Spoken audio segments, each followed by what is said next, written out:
My son looked me in the eye across the mahogany dinner table and told me I was a financial burden. He said I needed to stop wasting his hard-earned money on trivial things like my health. He screamed that he was tired of carrying me on his back. He didn't know that the very chair he sat in, the expensive wine he was drinking, and the logistics company he claimed to run as CEO were all legally mine.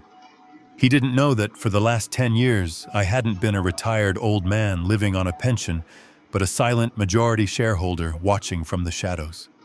24 hours after he threw my medical bill in my face, he stood in front of an ATM trembling as the screen flashed insufficient funds for the 10th time.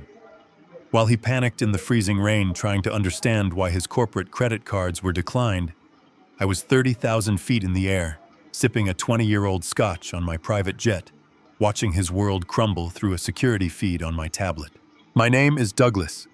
I am 72 years old, and this is exactly how I taught my ungrateful family the true value of $1. Before we begin this story of justice, tell me in the comments if you have ever been underestimated by the people you love. Like and subscribe for more stories where the truth finally comes out. The piece of paper hit the dinner table with a sharp slap that silenced the room. It slid across the polished wood and stopped right next to my plate of half-eaten meatloaf. I looked down. It was a medical invoice from Dr. Evans, my cardiologist. The total amount was $200. It was a routine checkup, the kind a man of 72 needs to ensure his heart keeps beating. I looked up to see my son Bradley standing over me. His face was flushed. His tie loosened the veins in his neck, bulging with a rage that seemed entirely disproportionate to the piece of paper between us. $200, Dad. Bradley hissed the words through clenched teeth. You went to Dr. Evans again. I told you specifically to go to the free clinic downtown. Do you have any idea how hard I work? Do you think money just grows on trees in the backyard? I picked up the invoice slowly. My hand didn't tremble. I had faced hostile takeovers in boardrooms that would make Bradley wet his pants, so a tantrum from my son didn't scare me. It disappointed me. I kept my voice calm. It was a necessary checkup, Bradley. My blood pressure has been fluctuating. Dr. Evans has my history. The free clinic has a 6-month waiting list. Excuses. Always excuses. Bradley slammed his hand on the table, making the silverware jump. My grandson Leo, who was 10 years old and sitting across from me, didn't even look up from his expensive gaming tablet. He just snickered, a small, ugly sound of amusement at his grandfather's humiliation. Beside him, my daughter-in-law Monica took a sip of her white wine. It was a Chardonnay that cost $40 a bottle. I knew, because I was the one who paid the credit card bill, it was charged too, even if they thought they were the ones paying it. Monica set her glass down and looked at me with eyes that were cold and calculating. She sighed, the sound of a martyr dealing with an unruly child. Bradley is right, Douglas. We have expenses, real expenses. We have a mortgage. We have Leo's private school tuition. We have car payments. We cannot keep subsidizing your luxury medical preferences. If you want to live under this roof, you need to understand your place. You are a dependent. That means you do what we say. I looked at Monica. I remembered the day I approved the funds for her engagement ring because Bradley didn't have enough credit.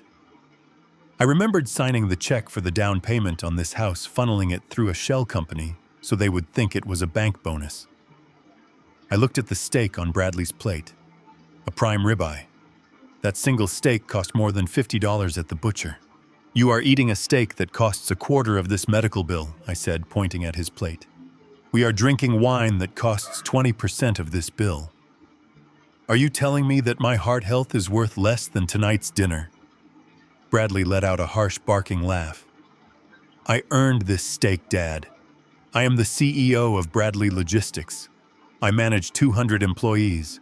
I work 14 hours a day. I deal with unions, I deal with supply chains, I deal with stress you couldn't imagine. I deserve to eat well. You sit around all day reading newspapers and walking in the park. You contribute nothing. You are a drain. A $200 drain today, maybe a $500 drain tomorrow. It stops now. The irony was so thick I could taste it. Bradley Logistics. He really believed it was his. He believed the title on his office door meant ownership. He had no idea that Bradley Logistics was a wholly owned subsidiary of the Douglas Trust. He didn't know that the 14-hour days he claimed to work were mostly spent playing golf and long lunches. Facts I knew because I received the weekly efficiency reports from the COO, who reported directly to me.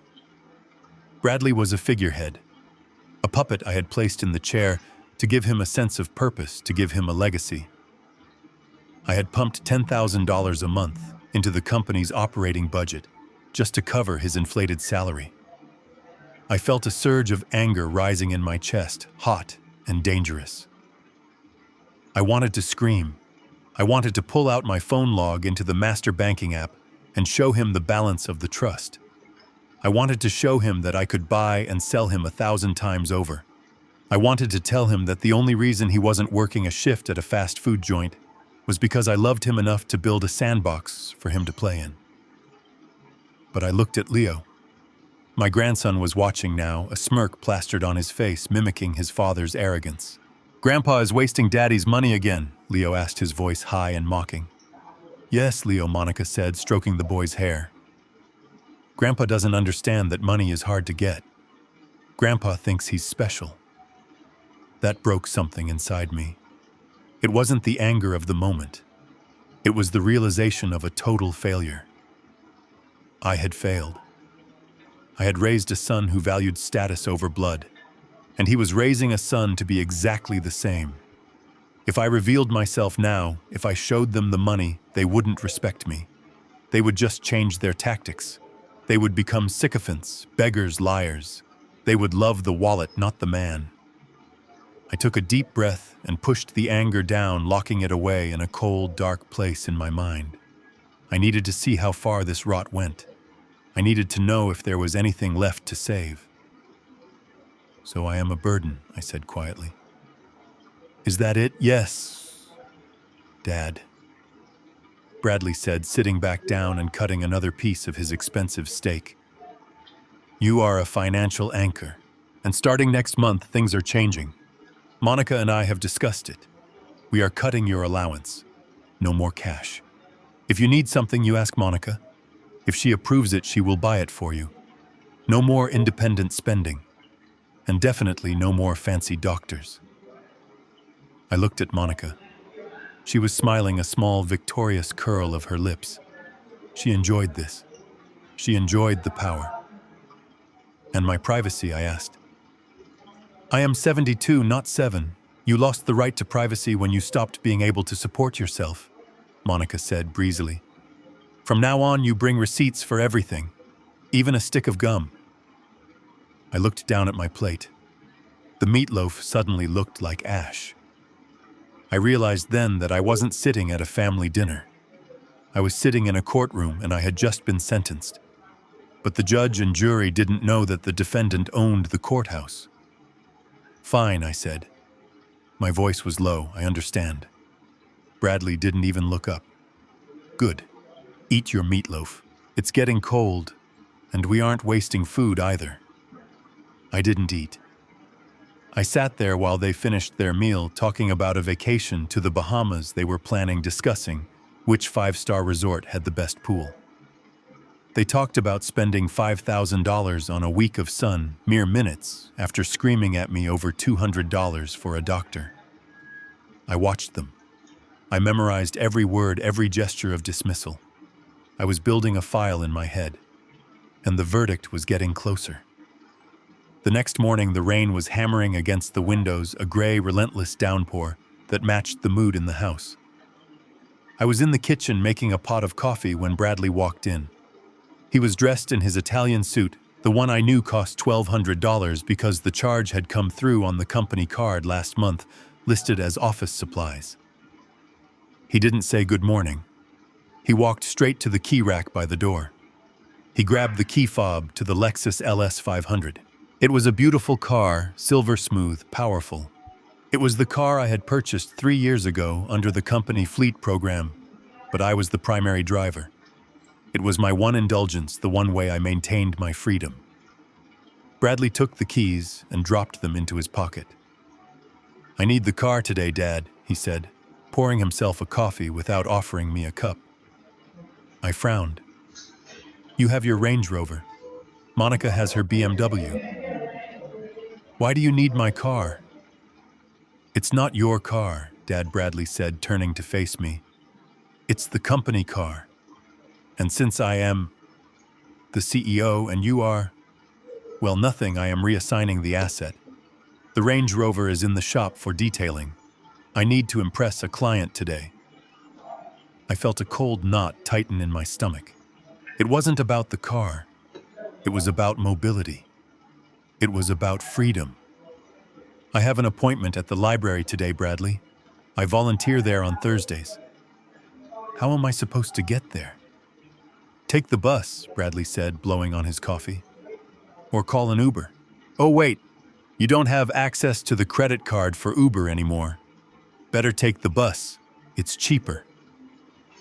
The bus stop was 6 blocks away. It was pouring rain. My joints ached in the damp weather. He knew this. He knew that taking the bus would be physically painful for me. "Bradley, it is raining. I am 72. You cannot just take the car." "I can, and I did." Bradley snapped. "Stop being so dramatic. A little rain won't kill you. You need to understand that resources are for the people who bring value to this family. You are consuming gas insurance and depreciation on a vehicle that should be used for business. It's a waste, just like the doctor.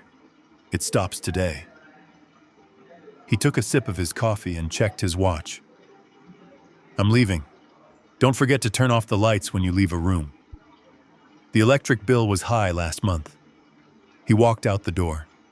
I heard the engine of the Lexus purr to life. I heard him back out of the driveway and speed off. I stood in the kitchen, the silence of the house pressing in on me. I looked out the window at the empty driveway. He had taken my car. He had taken my financial independence. He had taken my dignity at the dinner table. Now he was taking my physical freedom.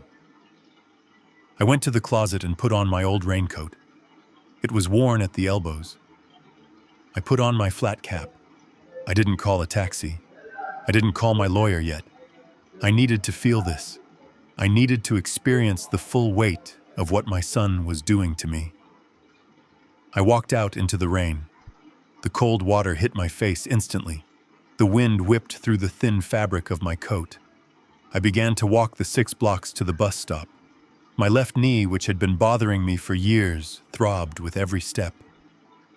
Puddles soaked my shoes. A car splashed me as it drove by, soaking my pants. As I walked, I thought about the past. I thought about the day Bradley was born. I remembered holding him in the hospital, promising him the world. I remembered working 18-hour days on Wall Street, missing birthdays and school plays, sacrificing my time so that I could build a fortune that would ensure he never had to suffer the poverty I grew up in. I remembered setting up the trust.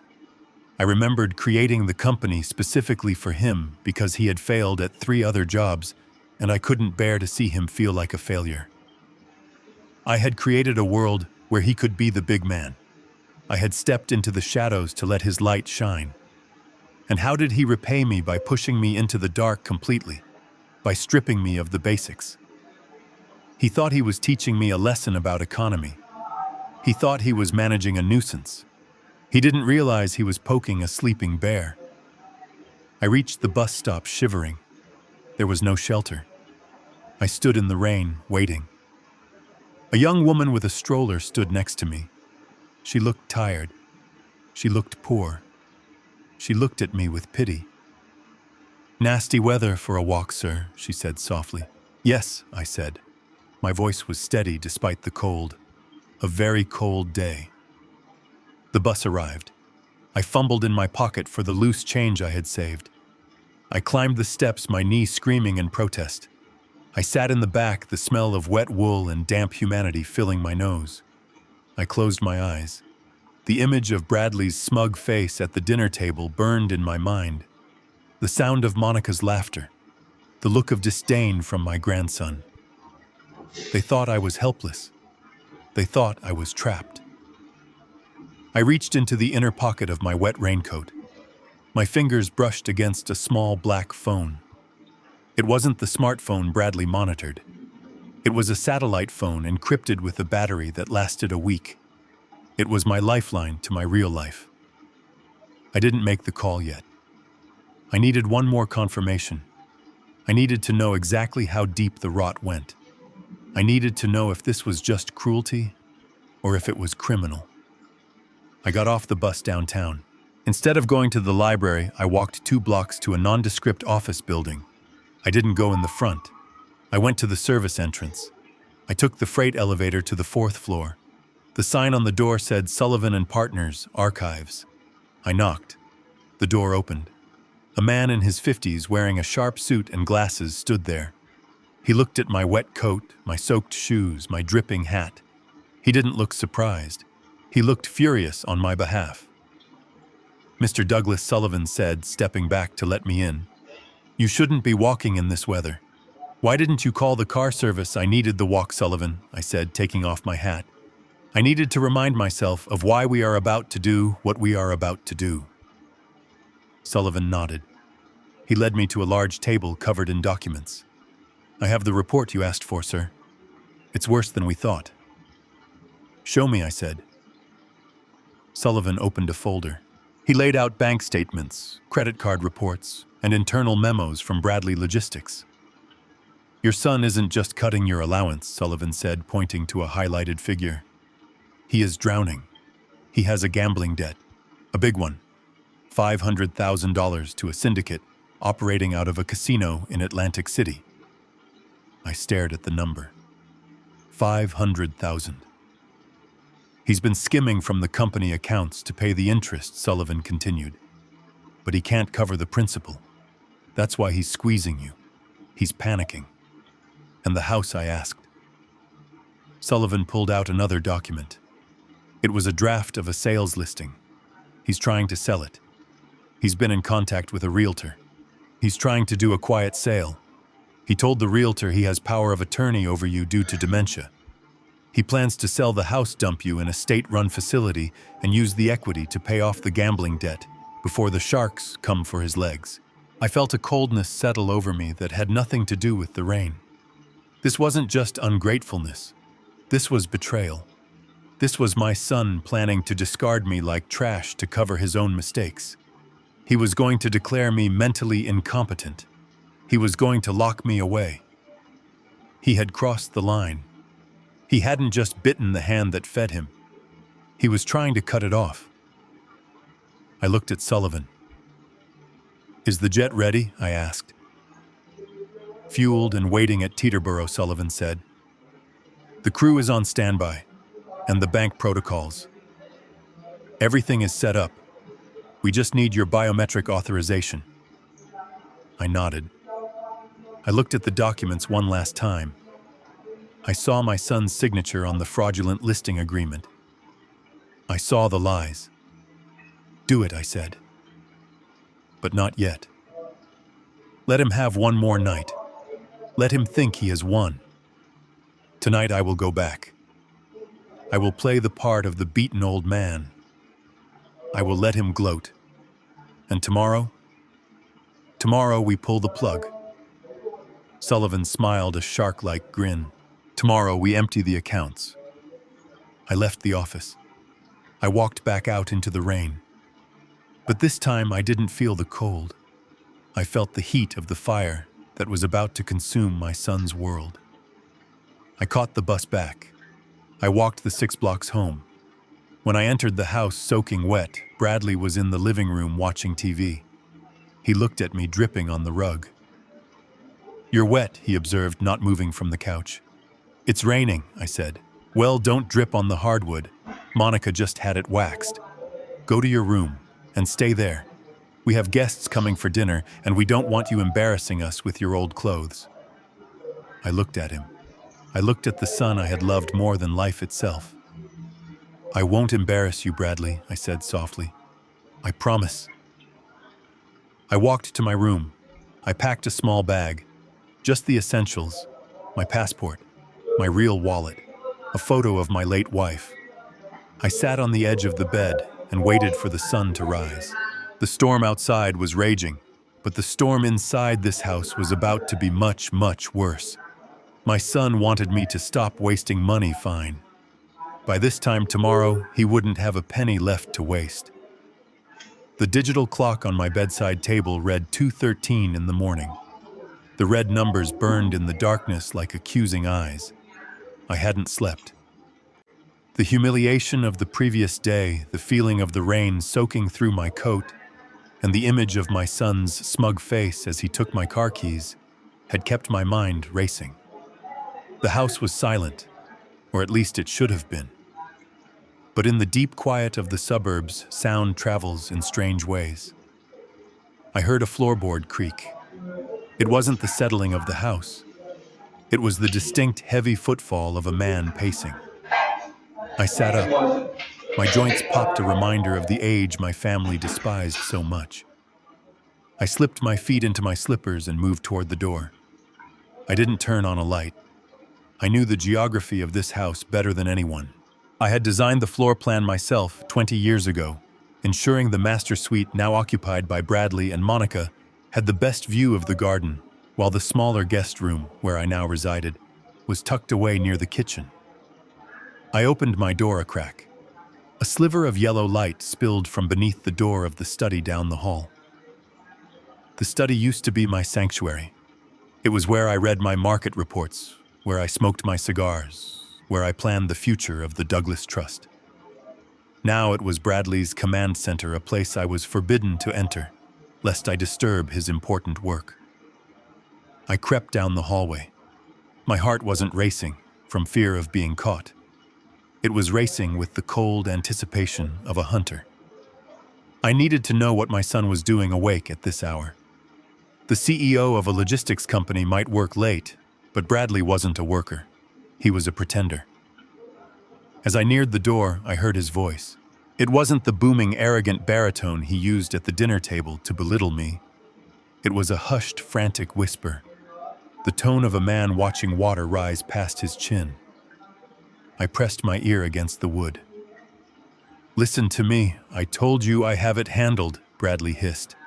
"Stop calling the house line. If my wife picks up..." "No, I know what I owe. I know the date." There was a pause. I could hear the heavy intake of his breath. He was terrified. Sullivan was right. The gambling debt wasn't just a number on a spreadsheet. It was a noose around his neck. "I don't have the cash liquid right now," Bradley said, his voice trembling. "The company accounts are complicated. My father set up fail-safes years ago. I can't just wire $500,000 without triggering an audit."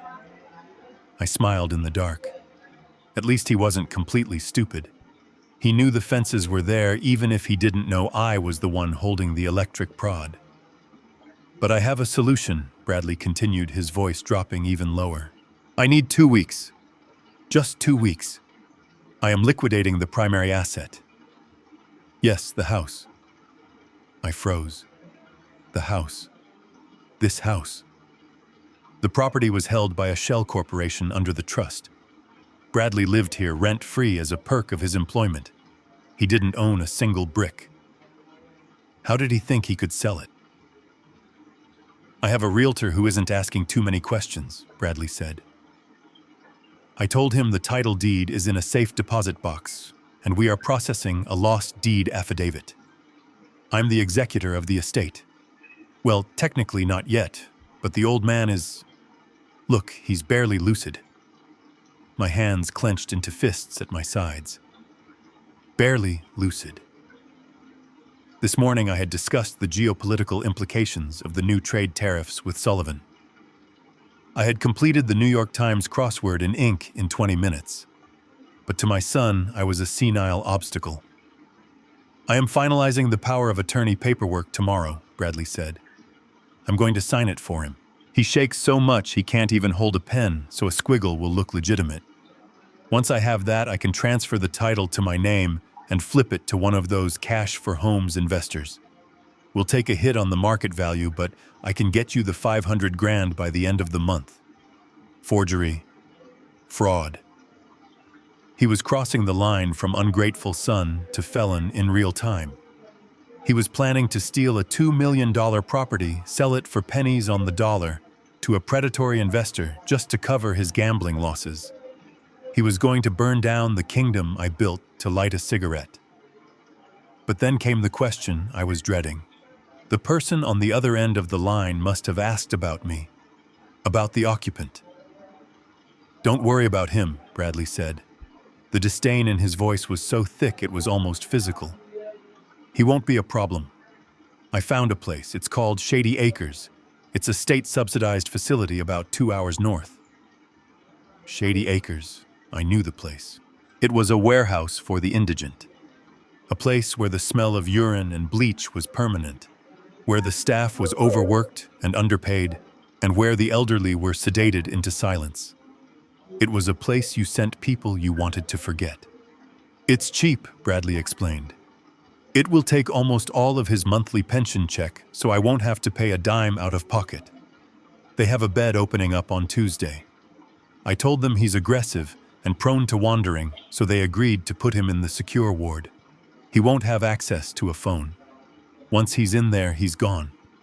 He'll be dead within 6 months, and then the rest of the trust unlocks. He said it so casually. Dead within 6 months. He wasn't just planning to move me. He was calculating my expiration date. He was banking on my death. He viewed my life as a timeline that was running too long.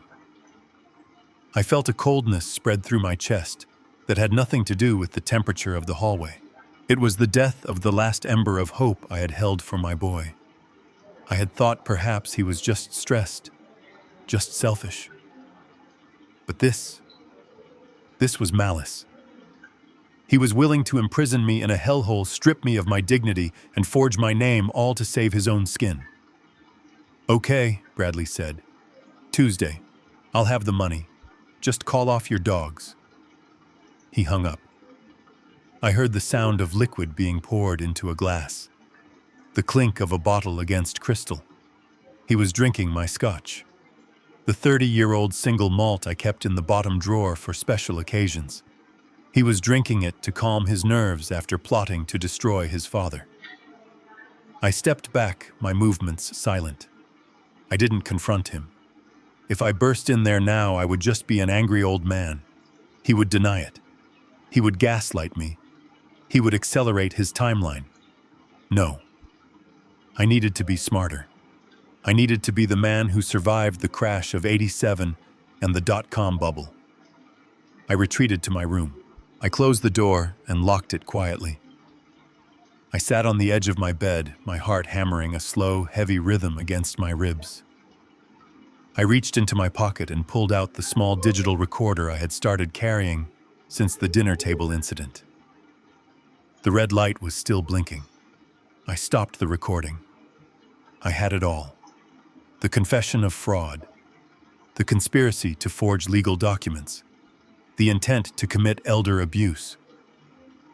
I plugged the recorder into my laptop and uploaded the file to the secure server Sullivan monitored. I typed a short message to accompany the file. Phase 2 is authorized. Execute the scorched earth protocol immediately. I looked at the clock. It was 2:35. Tuesday. He said he was moving me on Tuesday. That gave me 4 days. 4 days to let him think he was winning. 4 days to let him dig the hole so deep he would never climb out. I lay back on the bed, staring at the ceiling. I didn't feel fear anymore. I didn't feel sadness. I felt a strange, icy clarity. My son wanted to treat me like a liability. Fine. I would become the greatest liability he had ever known. He wanted to sell the house. He would find out what happens when you try to sell a fortress that belongs to the king. I closed my eyes, but I didn't sleep. I visualized the bank accounts, I visualized the company assets. I visualized the flow of money that kept Bradley's life afloat. In my mind, I began to turn the valves one by one, shutting off the water. Tuesday, I whispered to the empty room. I would be ready for Tuesday. But Bradley wouldn't even make it to Monday. The morning fog was thick enough to hide a man's intentions, which was exactly what I needed. I left the house at 8 sharp, wearing my shabby raincoat and carrying a canvas tote bag that looked like it held library books. To anyone watching from the kitchen window, specifically my daughter-in-law Monica, I was just a defeated old man trudging to the bus stop to save a few dollars on gas. I walked with a stoop, a slight limp in my left leg, playing the part of the burden they were so desperate to discard. I walked 3 blocks, turning the corner past the convenience store where Bradley used to buy baseball cards with the allowance I gave him. But the moment I turned onto 4th Street, the limp vanished. I straightened my spine. My chin came up. The air of a man waiting for death evaporated, replaced by the cold, hard steel of a man who had once made grown men cry in boardrooms.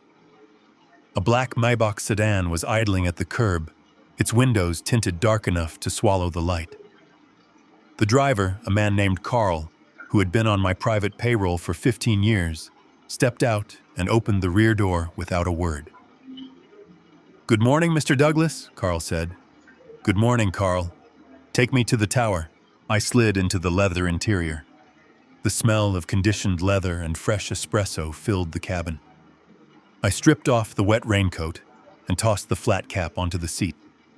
Underneath, I was wearing a bespoke suit I had kept hidden in a garment bag at a private storage facility Carl managed. I changed in the back of the car as we glided through traffic. By the time we reached the financial district, the grandfather who ate cold meatloaf was gone.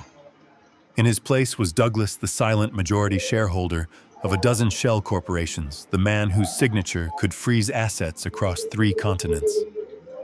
We pulled into the underground garage of the Sullivan building. I didn't need a visitor pass. I had my own elevator key. The doors opened directly into the penthouse office of Sullivan and Partners. Sullivan was waiting for me. He stood by the floor-to-ceiling window, looking out at the city I had helped build. He turned as I entered. He didn't offer me pity. He offered me a file thick enough to choke a horse. "Coffee black," Sullivan said, sliding a ceramic cup across the mahogany table. "And the autopsy report." I sat down. I didn't touch the coffee. I placed my hands flat on the table. "Tell me the damage, Sullivan. Don't sugarcoat it." Sullivan opened the file. He didn't look at me. He looked at the numbers. He respected the math more than the man, which was why I hired him. "It's a massacre, Douglas. A complete and total financial massacre." "Start with the company," I said. Sullivan pointed to a graph that looked like a heart monitor on a flat line. "Bradley Logistics is insolvent. Technically, it has been insolvent for 6 months.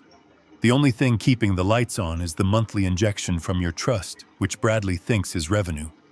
He isn't generating profit. He isn't even generating revenue. He's generating debt." I looked at the balance sheet. The numbers were bleeding red. "Where is the money going?" I asked. "The operating costs shouldn't be this high. The fleet is fully paid for. The warehouse is owned by the trust. It's not operating costs," Sullivan said, his voice dropping an octave. "It's embezzlement, pure and simple." He flipped a page. There were rows of highlighted transactions. "Credit card expenses," Sullivan read. "Corporate card. $7,000 at the Sapphire Club. That's a gentleman's club downtown. Recurring weekly charges. $5,000 at Saks Fifth Avenue. $3,000 at a boutique hotel in the city center."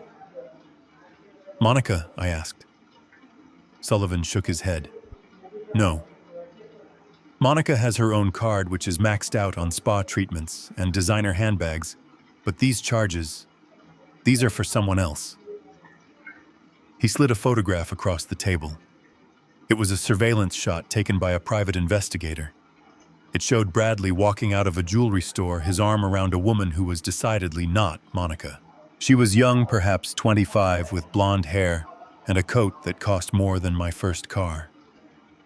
Her name is Vanessa, Sullivan said. She's an Instagram model. Bradley has been paying the rent on her apartment in Soho for 2 years, $4,000 a month, paid directly from the logistics shipping account labeled as warehouse storage fees. I stared at the photo. My son.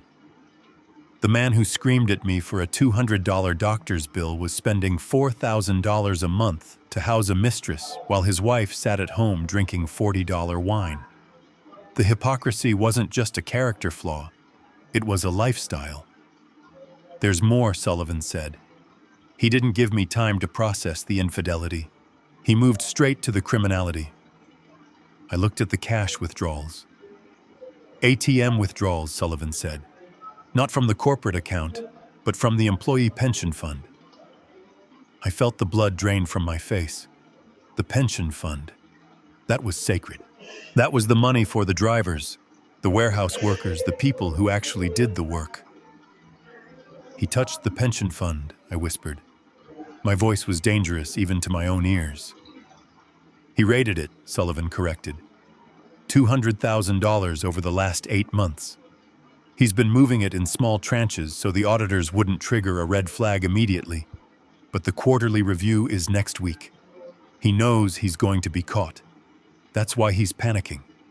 That's why he needs to sell the house. What did he do with $200,000, I asked. You can't spend that on dinner and girls. Sullivan flipped to the last section of the file. It was a dossier from a forensic accountant. Atlantic City, Sullivan said. And online sports books. Your son has a gambling addiction, Douglas. A severe one.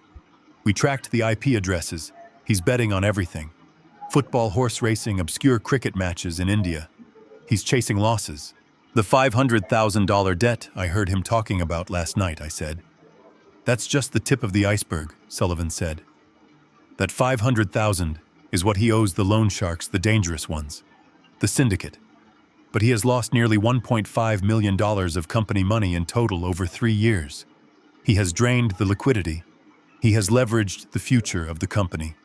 If we don't intervene, the payroll checks will bounce this Friday. I sat back in my chair.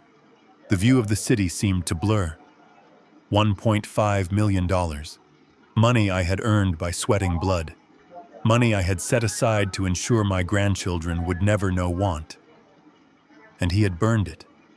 He had burned it on roulette wheels and women and vanity. He stood in my kitchen and called me a burden, I said softly. He took my car keys because he said gas was too expensive. And all the while he was lighting cigars with $100 bills he stole from his own employees. It gets worse, Douglas, Sullivan said. He hesitated for the first time. Tell me. The taxes. He hasn't paid payroll taxes for 3 quarters. The IRS is already sniffing around. If this goes on for another month, it's not just bankruptcy. It's federal prison, for him. And potentially for you, as the silent owner, if they think you were negligent. That was the kicker. He wasn't just ruining himself. He was dragging my name, my reputation, the reputation I had spent 50 years building into the mud with him. He was exposing me to liability. I stood up. I walked to the window. I looked down at the ants crawling on the pavement 40 stories below. One of those ants was my son, a man who thought he was a king because I had built him a castle, not realizing he was just a squatter in the throne room. He thinks he is going to put me in a home on Tuesday, I said to the glass. He thinks he is going to forge my signature and sell my house to pay off his bookie. He has the paperwork drawn up, Sullivan confirmed. We intercepted the emails to his lawyer, a cheap strip mall guy who asks no questions. They plan to file the competency hearing on Wednesday morning right after they drop you off at Shady Acres. I turned back to Sullivan. The sadness was gone. The shock was gone. What remained was a cold mathematical clarity. I was no longer a father. I was a liquidator, and I had a toxic asset to remove from the balance sheet.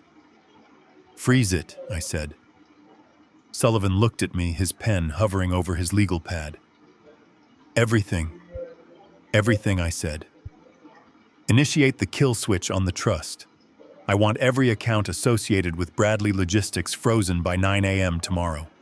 I want the corporate credit cards canceled. Not declined, canceled. Reported stolen if you have to. I want the locks changed on the warehouse. I want the security codes reset. And the house, Sullivan asked. The house belongs to the trust, I said. Evict them. Sullivan raised an eyebrow. Evict your son. He is not my son right now, I said. He is a trespasser. He is a thief. Serve him with a notice to vacate. Give him 24 hours. And the debt, Sullivan asked. The loan sharks. If we cut off his money, they will come for him. Let them come, I said. He wanted to be a big man. Big men pay their own debts. I am done subsidizing his destruction.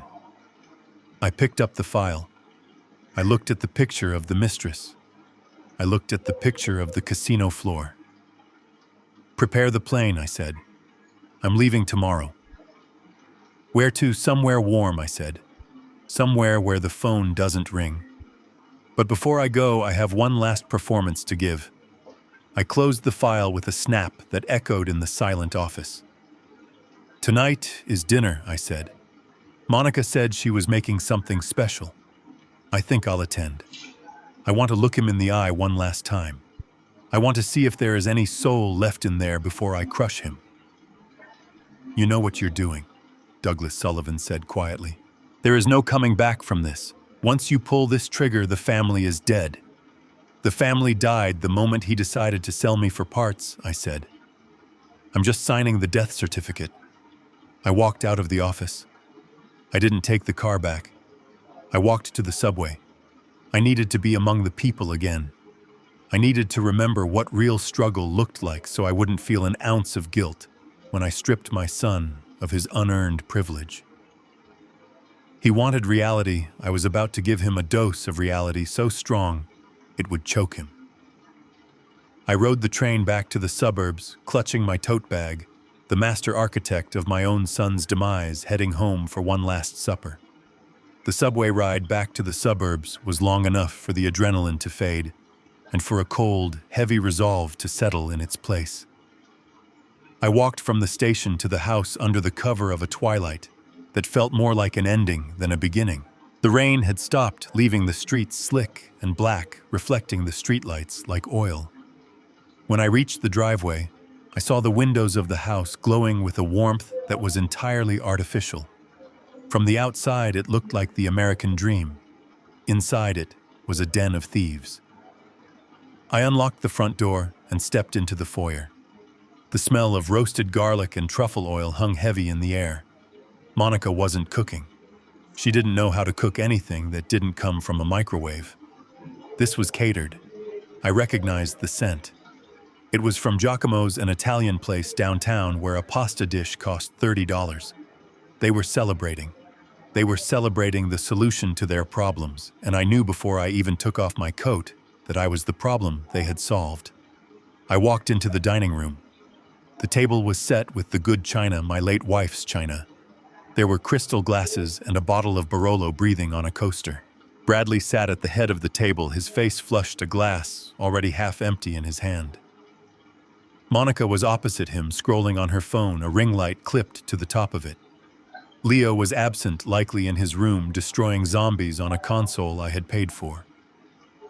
You're late, Bradley said, not looking up from his wine. Sit down. The food is getting cold. I sat in my usual spot, the chair that felt increasingly like the dock of the accused. I unfolded my napkin. It was linen, crisp and white.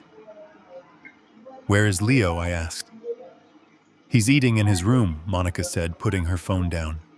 We wanted to talk to you, privately. The tone was different tonight. It wasn't the explosive rage of the medical bill incident. It wasn't the dismissive cruelty of the car keys. It was something smoother, more rehearsed. It was the tone of a corporate HR manager firing an employee they had already replaced. We have some news, Monica said, smiling. Her teeth were very white, capped with veneers that cost $10,000. I'm launching a new venture, a lifestyle brand. I'm going to be streaming daily content about home organization and high-end living. I looked at the truffle risotto on my plate. High-end living funded by embezzlement and fraud. It was almost poetic. That sounds ambitious, I said neutrally. It is, Monica agreed, her eyes gleaming. But to do it right, I need a dedicated studio. The lighting in the living room is inconsistent and the basement is too damp. I need a space with good natural light and the right dimensions. I knew where this was going before the words left her mouth. My room, the guest suite on the ground floor. It had the bay window facing the garden. It had the morning sun. We need your room, Douglas, she said. It's the only space that works for the aesthetic I'm going for. I slowly cut a piece of the chicken parmigiana. It was tender. Giacomo's always did a good job. I see, I said. And where exactly do you propose I sleep? The garage. Don't be difficult, Dad. Bradley cut in. His voice was heavy with the false patience of a man dealing with a slow child. We've thought about this. We've crunched the numbers. And honestly, this arrangement isn't working anymore. What arrangement? I asked. The one where I live in my own house? It's not your house, Bradley snapped, his facade cracking for a second before he smoothed it over. It's a company asset. And as CEO, I have to maximize asset utilization. Having you occupy prime square footage for zero return is bad business. Plus, with the financial restructuring we can't afford to support a dependent adult in a luxury environment. Financial restructuring. That was a polite way of saying, I gambled away the payroll and need to sell the roof over our heads. So Bradley continued, leaning forward, his elbows on the table. We found a solution, a better solution. We found a place for you. He pulled a brochure from his pocket and slid it across the tablecloth. It was a glossy pamphlet, but the paper felt cheap. The logo said, The Sunnyvale Residence. It's a boarding house, Bradley explained. It's about 40 minutes from here, out past the industrial park. It's very affordable, $800 a month. That leaves you with enough from your pension for whatever it is you do, toothpaste, newspapers. I looked at the brochure. I didn't need to open it to know what Sunnyvale was. It was a converted motel. Single rooms, shared bathrooms down the hall, a hot plate for a kitchen. It was a place for people who had fallen through the cracks of society. It was a place for people who had no one. $800, I repeated. It's a steal, really, Monica added, picking up her wine glass. And the best part is you'll be around people your own age. You won't be lonely. You won't be underfoot here while we are trying to build our future. Underfoot. The word hung in the air, heavy and ugly. You are kicking me out, I said. It wasn't a question. We are resizing, Bradley corrected. We are cutting costs. You said you didn't want to waste my money. Well, housing you here costs me money. The electricity, the water, the food. It adds up. This way you pay your own way. You learn to be self-sufficient. It's what you would have wanted, right? You always talked about the value of hard work and independence. He was using my own philosophy against me. He was twisting the lessons I had tried to teach him into a weapon to sever our ties. He looked proud of himself. He thought he was being clever. He thought he was finally the alpha male of the family, making the hard decisions. When I asked, Tuesday, Bradley said, I already paid the deposit, first and last month. Consider it a parting gift. I'll drive you over in the morning. You can pack your things this weekend, but keep it light. The rooms are cozy. You won't have space for all your junk. Junk. He meant the photo albums. He meant the books. He meant the few mementos of his mother I had kept. So Tuesday, I said. That gives me 3 days. 3 days to say goodbye, Monica said. though she was already looking at the wall behind me, measuring it for her studio backdrop. I looked at my son. I looked at the man who was currently wearing a watch I had bought him for his graduation, a watch worth more than a year's rent at Sunnyvale. I looked at the dark circles under his eyes, the tremor in his hand as he held his wine glass. He was terrified. He was desperate. And in his desperation, he had decided that the only way to save himself was to sacrifice me. He wasn't just kicking me out. He was discarding me to clear the board for his fraud. He needed me gone so he could forge the deed. He needed me gone so he could liquidate the asset. I felt a strange sensation in my chest. It wasn't pain. It wasn't anger. It was the final click of a lock snapping shut.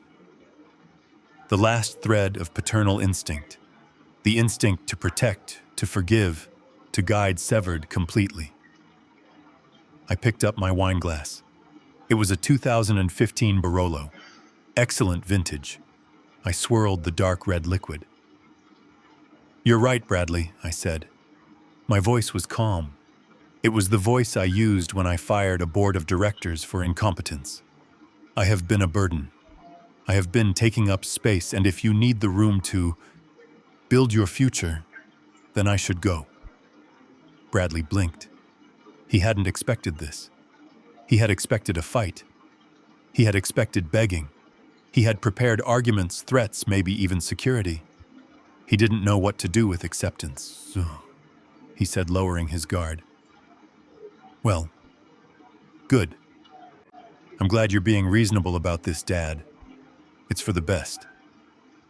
"Really?" "It is," I agreed. I took a sip of the wine.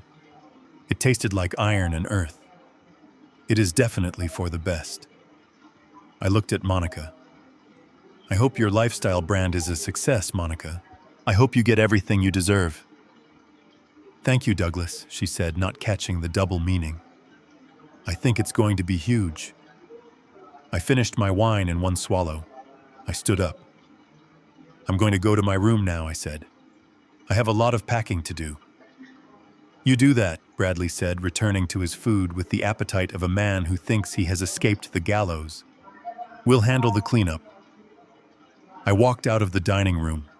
I walked down the hall to the guest suite. I entered the room that was about to become a studio for vanity. I closed the door. I didn't turn on the light. I walked to the window and looked out at the garden one last time. The rain had started again, a slow, steady drizzle. Tuesday.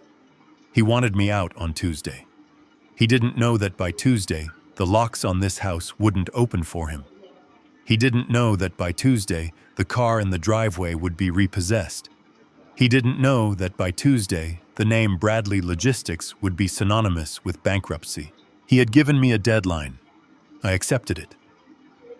I went to the closet and pulled out my small suitcase again. I unpacked the few things I had thrown in there the night before. I folded my shirts carefully. I placed the photo of my wife on the nightstand. I was going to enjoy this weekend. I was going to sleep soundly. I was going to eat their food and drink their wine. I was going to let them believe they had won.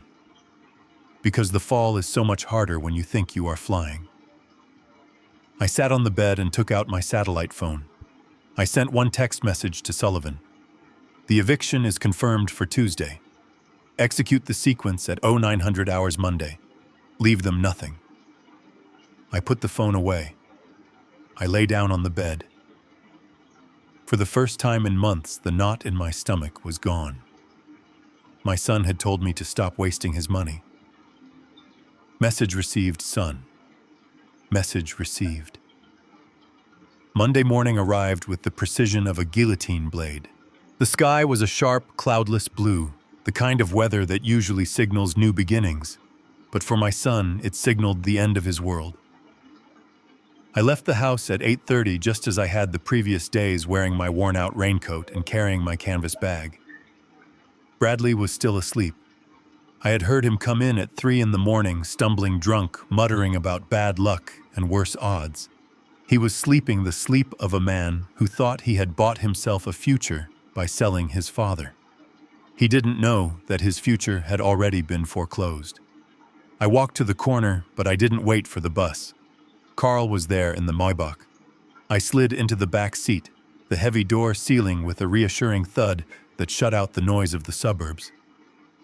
I changed into my charcoal three-piece suit, tied my silk tie with steady hands, and put on my gold cufflinks. They were heavy, cold, and real, just like the authority I was about to wield. We drove to the financial district, but this time we didn't go to Sullivan's office. We went to the headquarters of the Sovereign Mercantile Bank. It was a fortress of glass and steel that dominated the skyline. I didn't use the public entrance. My name was on a very short list of clients who used the underground executive arrival bay.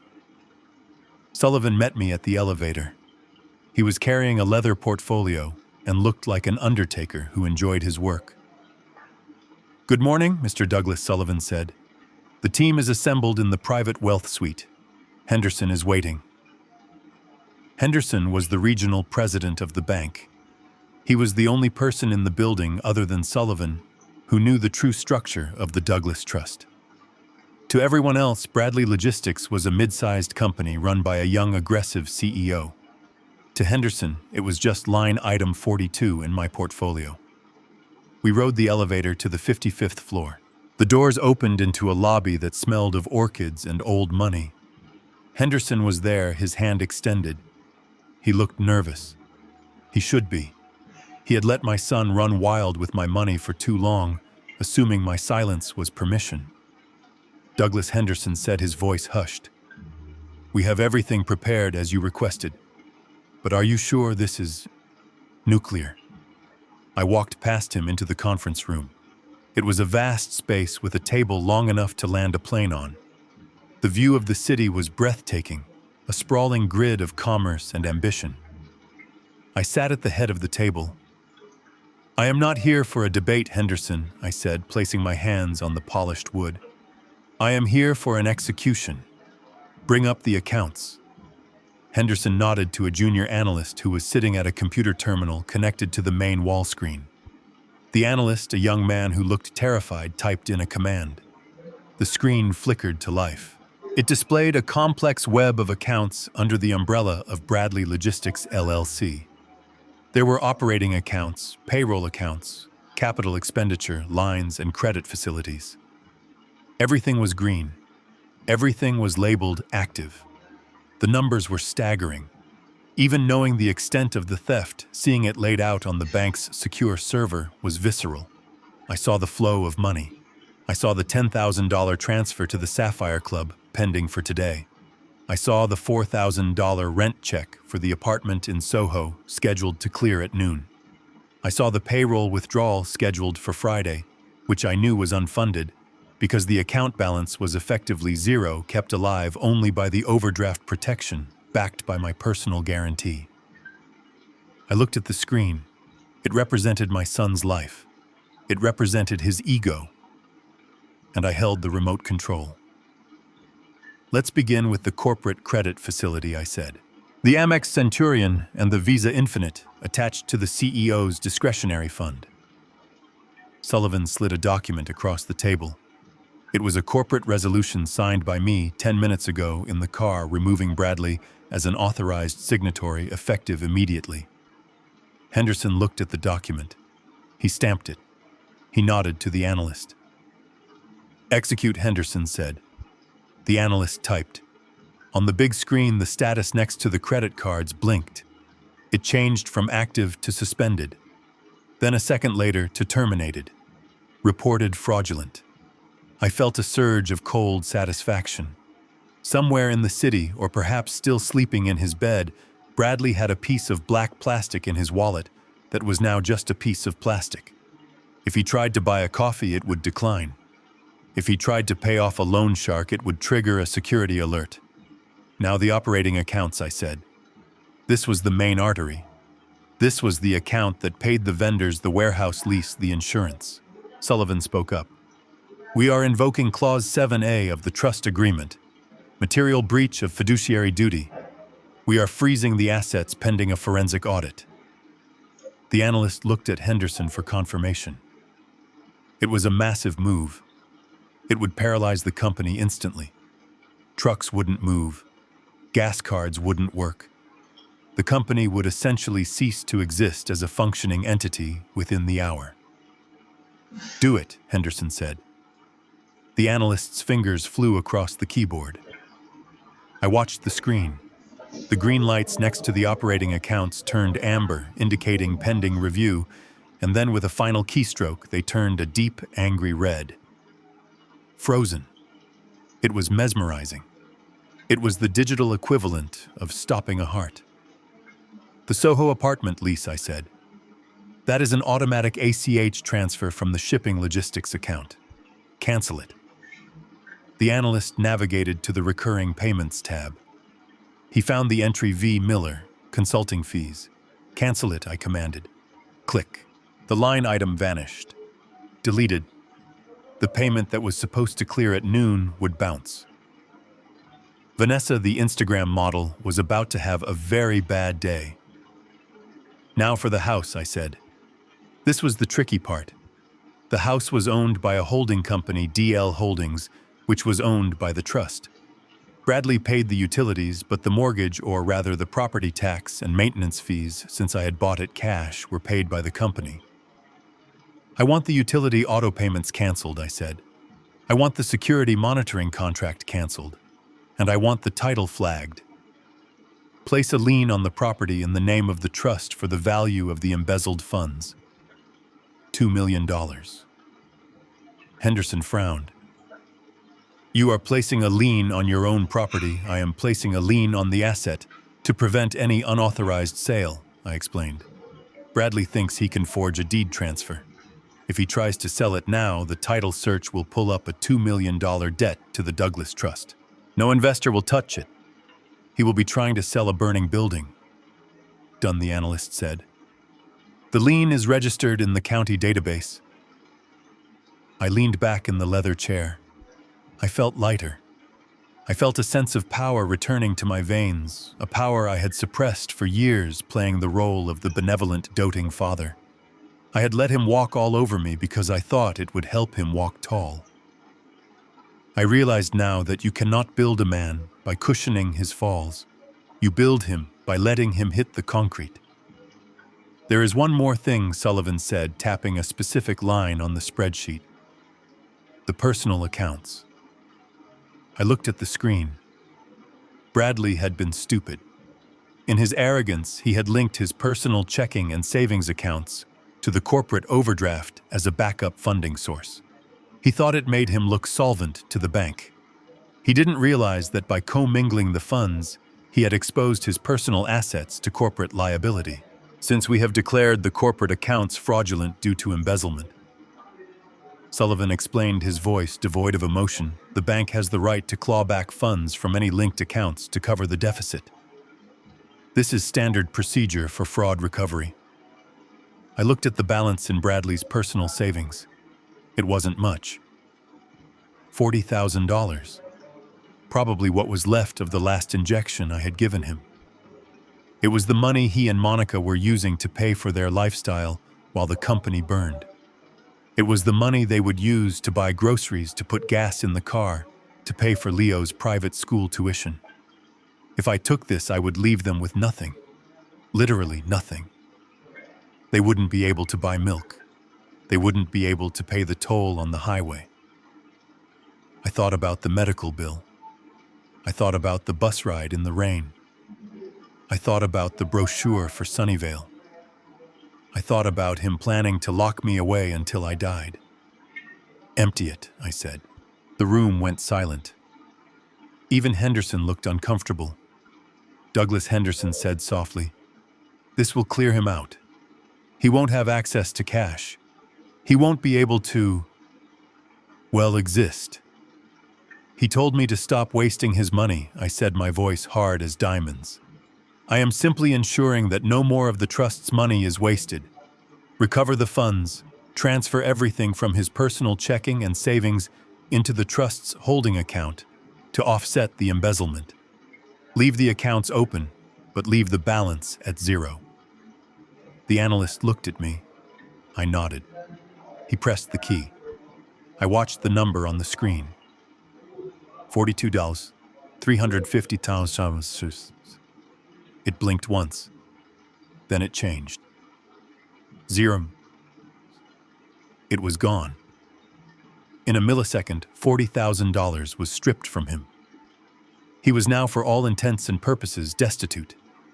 And just like that, the illusion of Bradley, the CEO Bradley, the big shot Bradley, the master of the universe, was deleted. All that remained was Bradley the thief. I stood up. The feeling of power was intoxicating, but it was mixed with a profound, aching sadness. I had just destroyed my son, but I had to remind myself that I wasn't the one who destroyed him. I was just the one turning on the lights so he could see the wreckage he had created. "Thank you, Henderson," I said. I walked to the window one last time. I looked down at the city. Somewhere down there, Bradley was waking up. He was probably reaching for his phone to check his sports bets. He was probably thinking about his coffee. He had no idea that he was already dead. Sullivan packed the files. "What now?" Sullivan asked. "Now we deliver the paperwork," I said. I didn't want a courier to do it. I didn't want an email. I wanted it to be physical.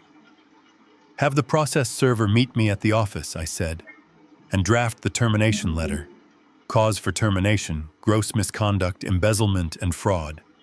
Effective immediately." I walked out of the conference room. The hum of the bank floor sounded different to me now. It wasn't just the sound of commerce. It was the sound of consequences.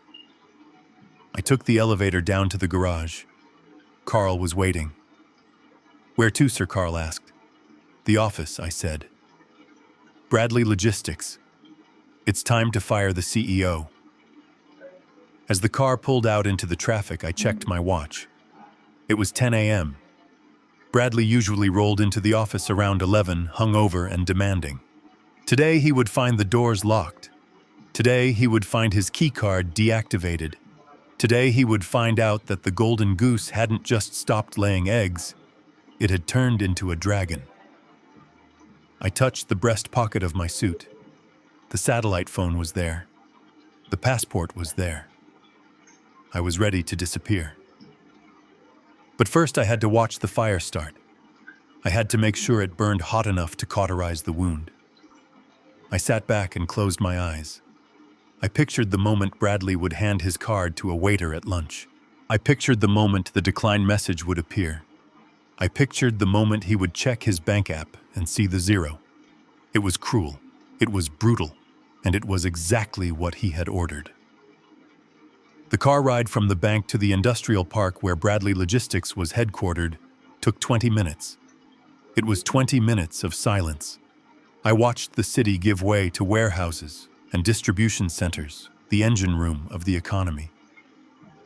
I saw trucks with my family name painted on the side rolling down the highway. I saw the legacy I had built from nothing, and I felt a strange detachment. It was like looking at a house you used to live in before it burned down.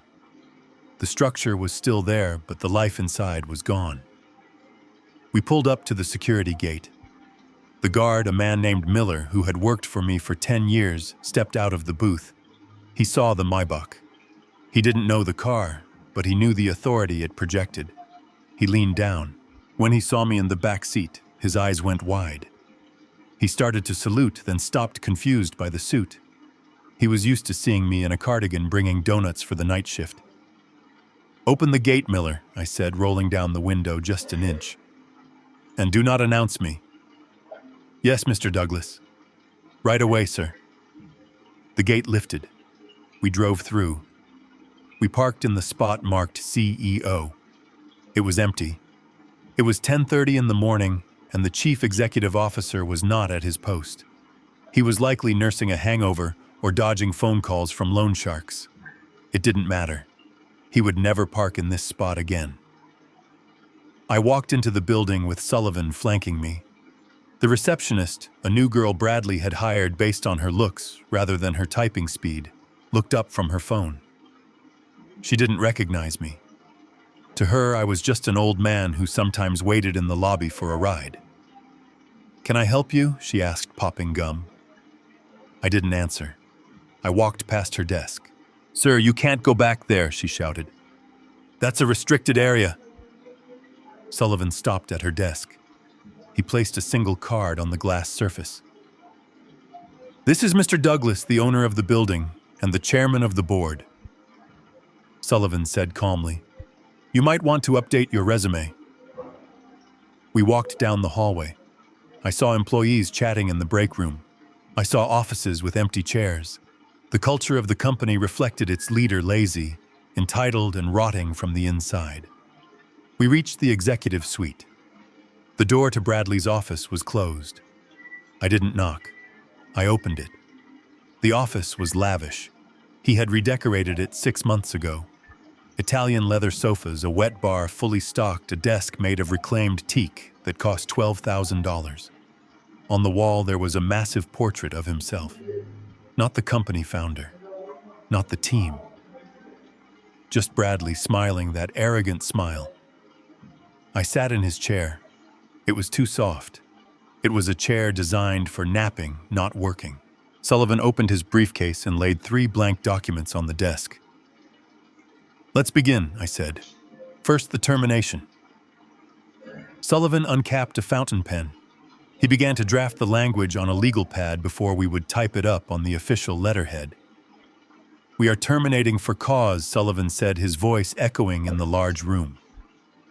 Article 14 of his employment contract. Gross misconduct. Misappropriation of corporate funds. Negligence. Add fraud, I said. And breach of fiduciary duty. I want the language to be airtight. I want it to be impossible for him to claim unemployment. I want it to be impossible for him to get a job managing a lemonade stand after this. Sullivan wrote. Effective immediately, Sullivan recited. You are hereby relieved of all duties. You are stripped of all titles. All company assets in your possession, including vehicles, electronics, and access keys, must be surrendered forthwith.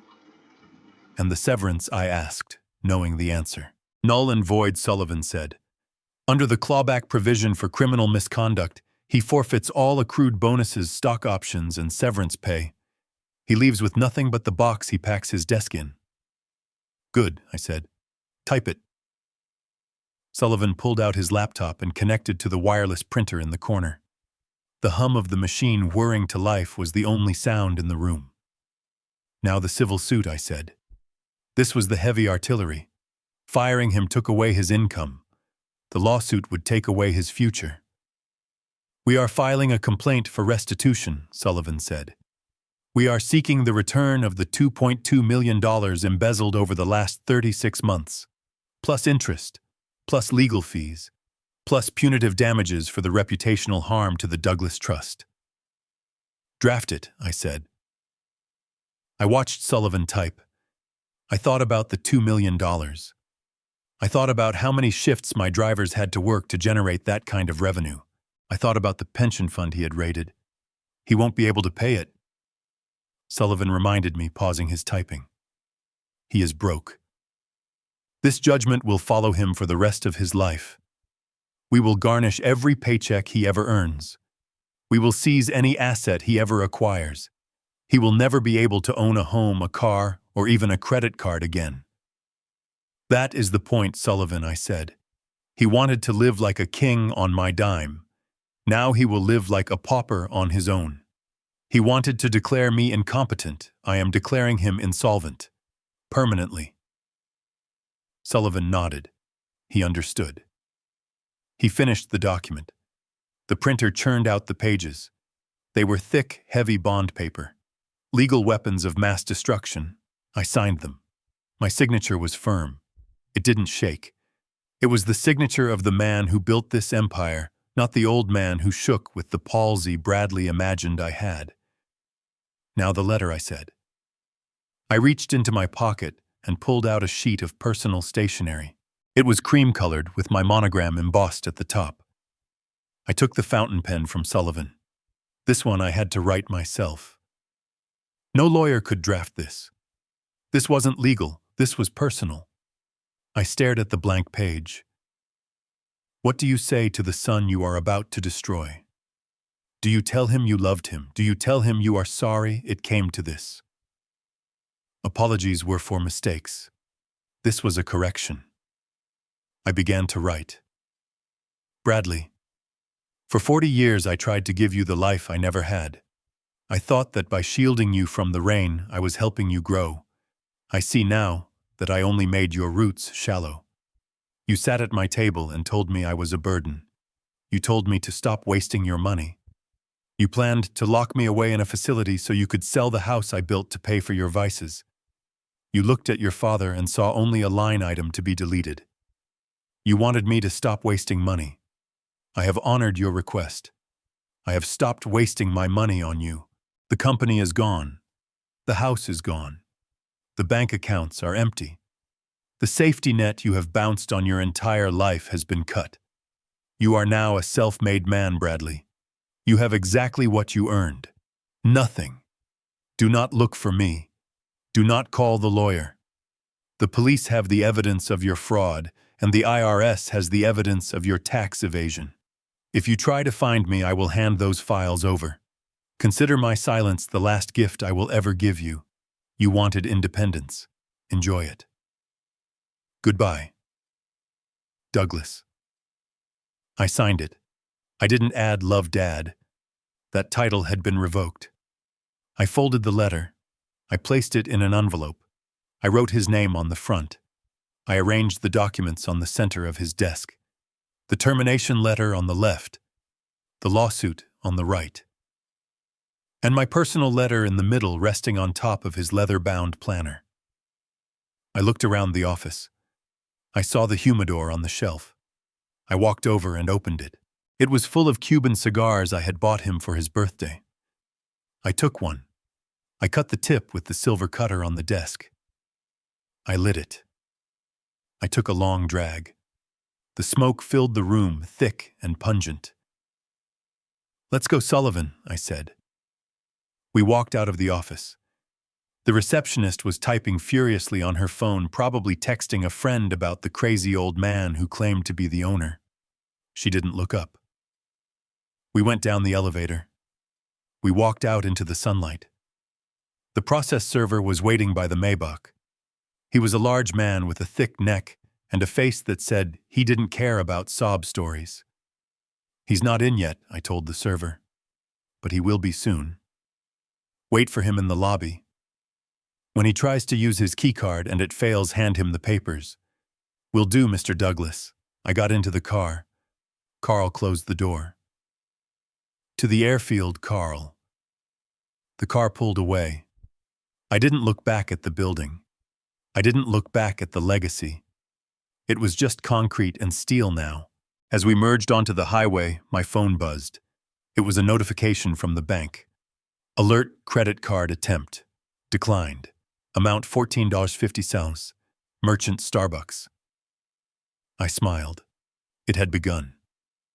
He was trying to buy his morning coffee, and for the first time in his life he couldn't. I imagined the scene. The barista waiting. Bradley tapping the card again, annoyed. The line forming behind him. The shame. It was a small thing, a cup of coffee. But it was the first crack in the dam. Within the hour, the flood would consume him. I settled back into the seat. The leather was soft. The ride was smooth. I was done writing letters. I was done signing papers.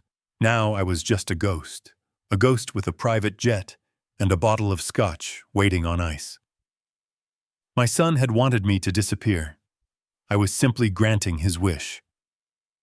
The drive from the industrial park back to the suburbs was the final leg of a journey that had lasted 40 years. Carl drove the Maybach with the smooth, silent precision of a man who knew his passenger was carrying the weight of the world, or perhaps the weight of shedding it. We didn't speed. There was no rush anymore. The papers were signed. The accounts were frozen. The fuse had been lit at the bank, and the bomb had been planted on Bradley's desk. Now I simply had to clear the blast radius. We pulled up to the curb a block away from the house. I told Carl to wait. I didn't want the neighbors to see the luxury car. I wanted my exit to be as pathetic and invisible as my presence had been for the last decade. I walked the final stretch to the driveway. The house stood there white and pristine, the lawn manicured by a service I paid for, the windows shining. It looked like a monument to success. It was actually a mausoleum for a dead family. I unlocked the front door. The house was silent. Monica was out, likely at the gym or getting her nails done, spending the last few dollars of credit she didn't know she no longer had. Leo was at school. Bradley was at this very moment likely staring at the locked glass doors of his office building, confused and beginning to panic.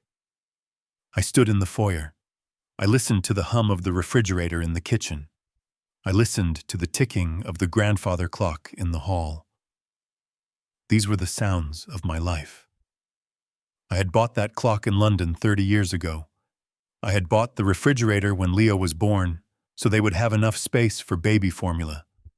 Every object in this house, every stick of furniture, every rug, was a testament to my love for them. And they had looked at it all and seen only inventory. I walked to the guest room, my room, or as Monica called it, her future studio. I opened the door.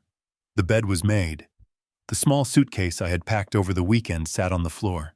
It contained my old shirts, my worn-out trousers, the few toiletries I was allowed to buy with my allowance. I looked at the suitcase. It was the baggage of a dependent. It was the luggage of a man heading to a state-run facility to die. I didn't touch it. I left it right there in the middle of the floor. I walked to the closet. I took off the bespoke charcoal suit I had worn to the bank. I folded it carefully and placed it in the bag I had brought from the car. I put the old fraying cardigan back on. I put on the scuffed shoes.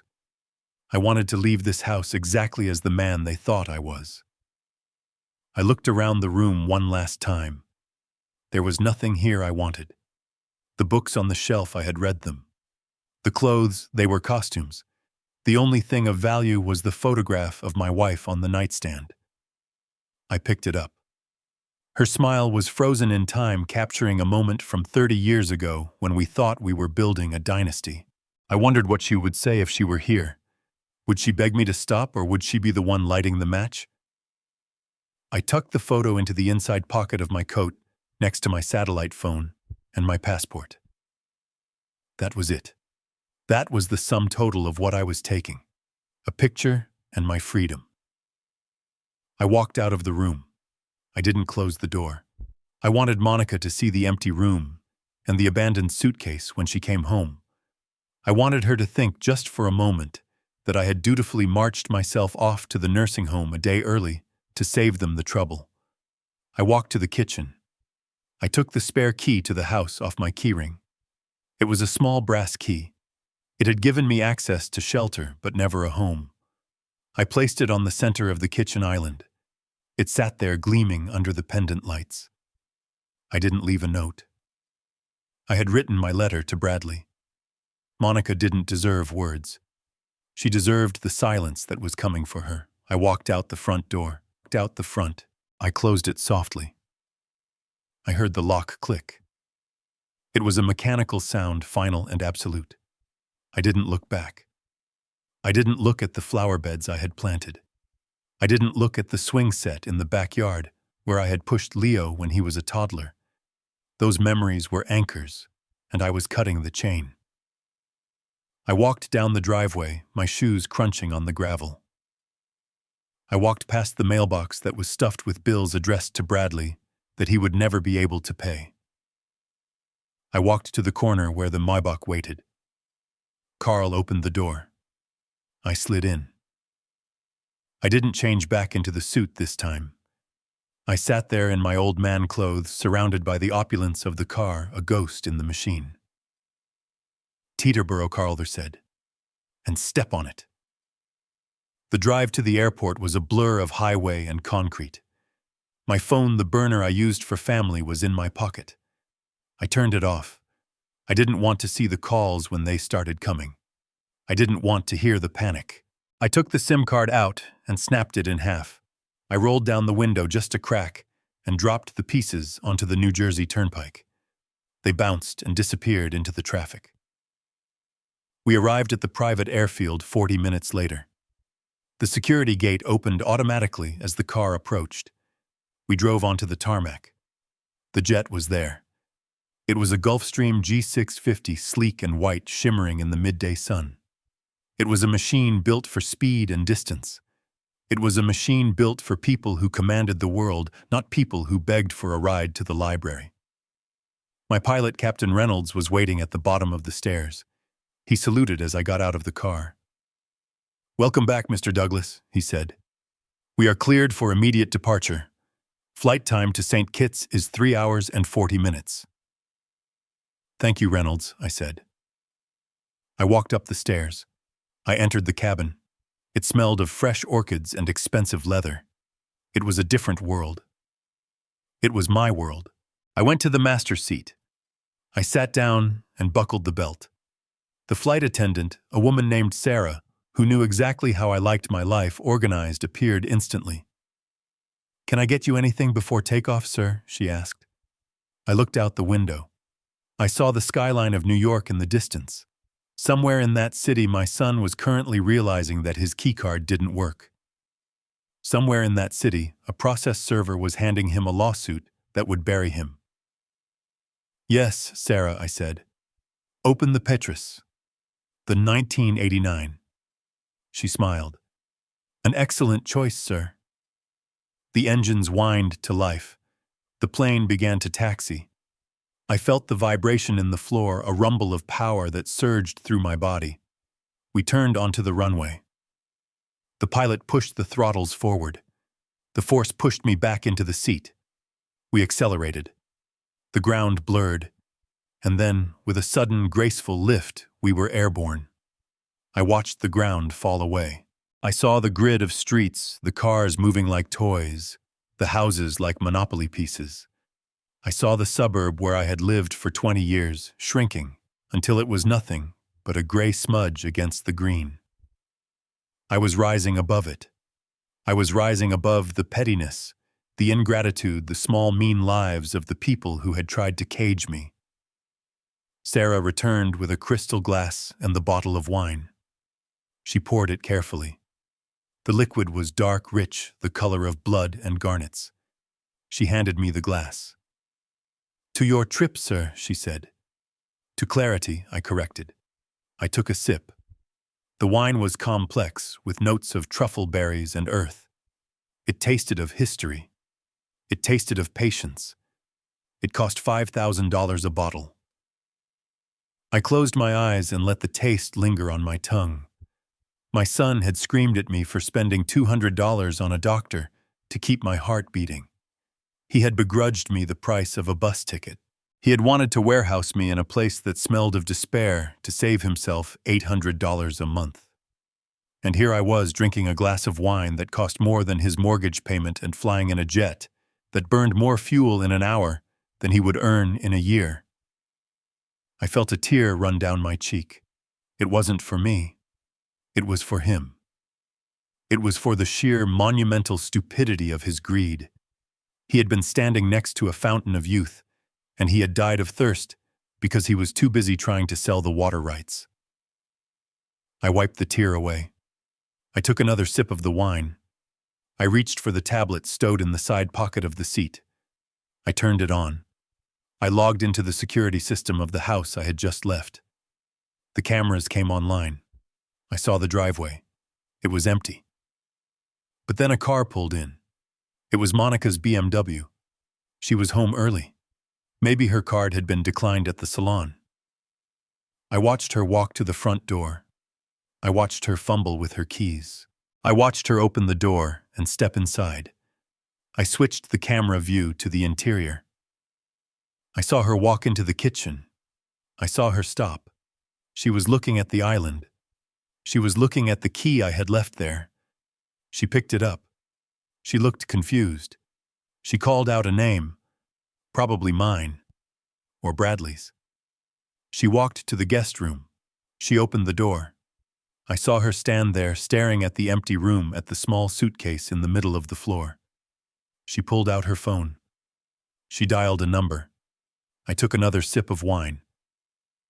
"Make the call, Monica," I whispered to the screen. "Call him. Tell him I'm gone. Tell him the old man vanished." But he won't answer. Because right now he is reading a letter that tells him he doesn't have a phone plan anymore. I turned off the tablet. I didn't need to watch the rest. I knew the script. I looked out the window at the clouds. They were white and fluffy, a floor of cotton beneath me.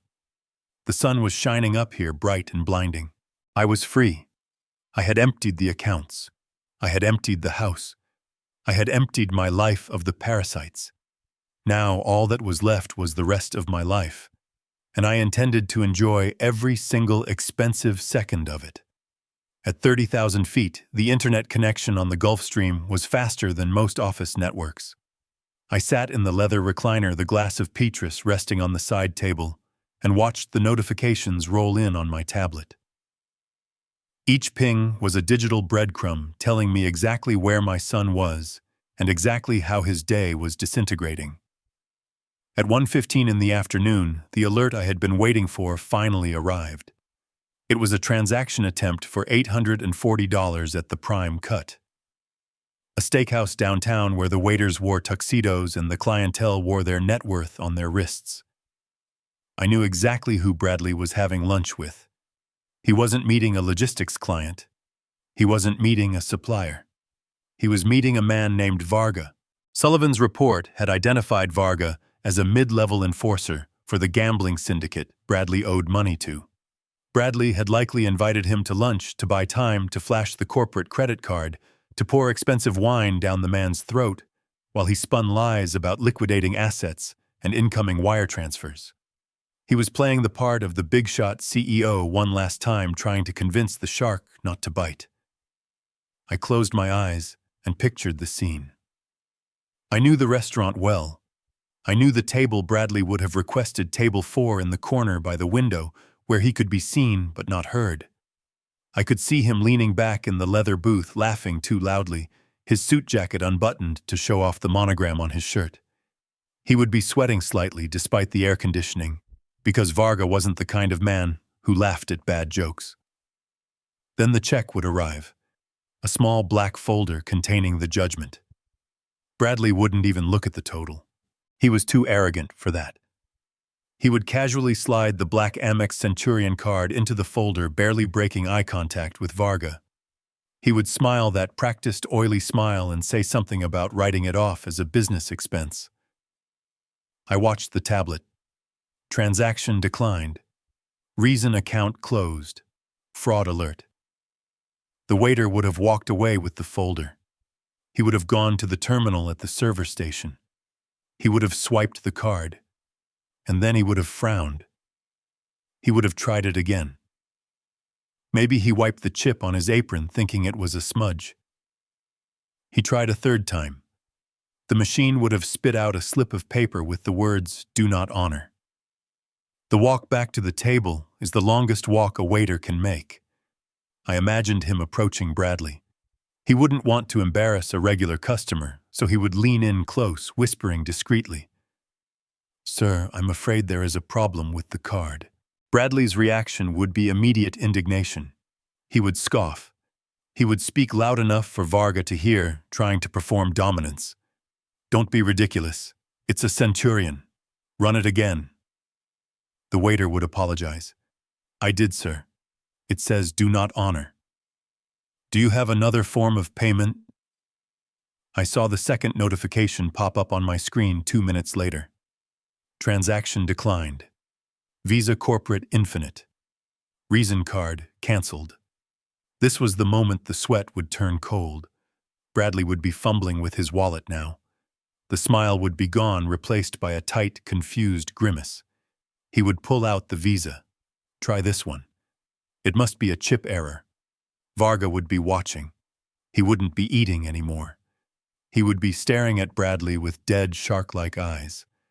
A man who can't pay for lunch definitely can't pay a $500,000 debt. The waiter would return again. the shake of the head, the second decline. Now the panic sets in. The real panic. The kind that constricts the throat and makes the room spin. Bradley would be digging deep into the leather slots of his wallet. He would bypass the corporate cards now. He would reach for his personal debit card. The one linked to his savings. The one he used for his secret life. He had $40,000 in there yesterday. Plenty to cover a steak lunch. He would hand it over with a trembling hand. Just use my personal card. The bank must be updating the corporate system. I waited. The tablet refreshed. Transaction declined. Personal debit. Reason insufficient funds. Current balance $0. That was the kill shot. I imagined Bradley staring at the little machine the waiter had brought to the table. He would be staring at the word declined. He would pull out his phone. He would open his banking app, his fingers slipping on the screen because they were slick with grease and fear. He would log in. He would see the grayed-out boxes where his money used to be. He would see the corporate accounts vanished. He would see his personal savings showing a row of zeros that stretched into eternity. He wasn't just broke. He was erased. Varga would stand up then. He wouldn't make a scene. Men like Varga didn't need to scream. He would button his jacket. He would look down at my son, who was currently hyperventilating over a piece of plastic. You said you had the money, Bradley Varga would say softly. You said the house sale was a formality. But you can't even buy me a steak. It's a mistake, Bradley would stammer, his voice cracking. It's a glitch. My father, the bank, I can fix this. You have 24 hours, Varga would say. After that, we stop being polite. Varga would throw a $50 bill on the table for his share of the drinks and walk out, leaving Bradley alone with the bill, the waiter, and the ruin of his life. Bradley would be sitting there, the unpaid check for $800 staring him in the face. He couldn't pay it. He literally didn't have the money. He couldn't call the company accountant because the company didn't exist. He couldn't call Monica because she was spending money she didn't have. He couldn't call me because he thought I was packing a suitcase for the nursing home. He would have to do the unthinkable. He would have to leave collateral. I pictured him unclasping the Rolex Submariner from his wrist, the watch I gave him when he graduated business school.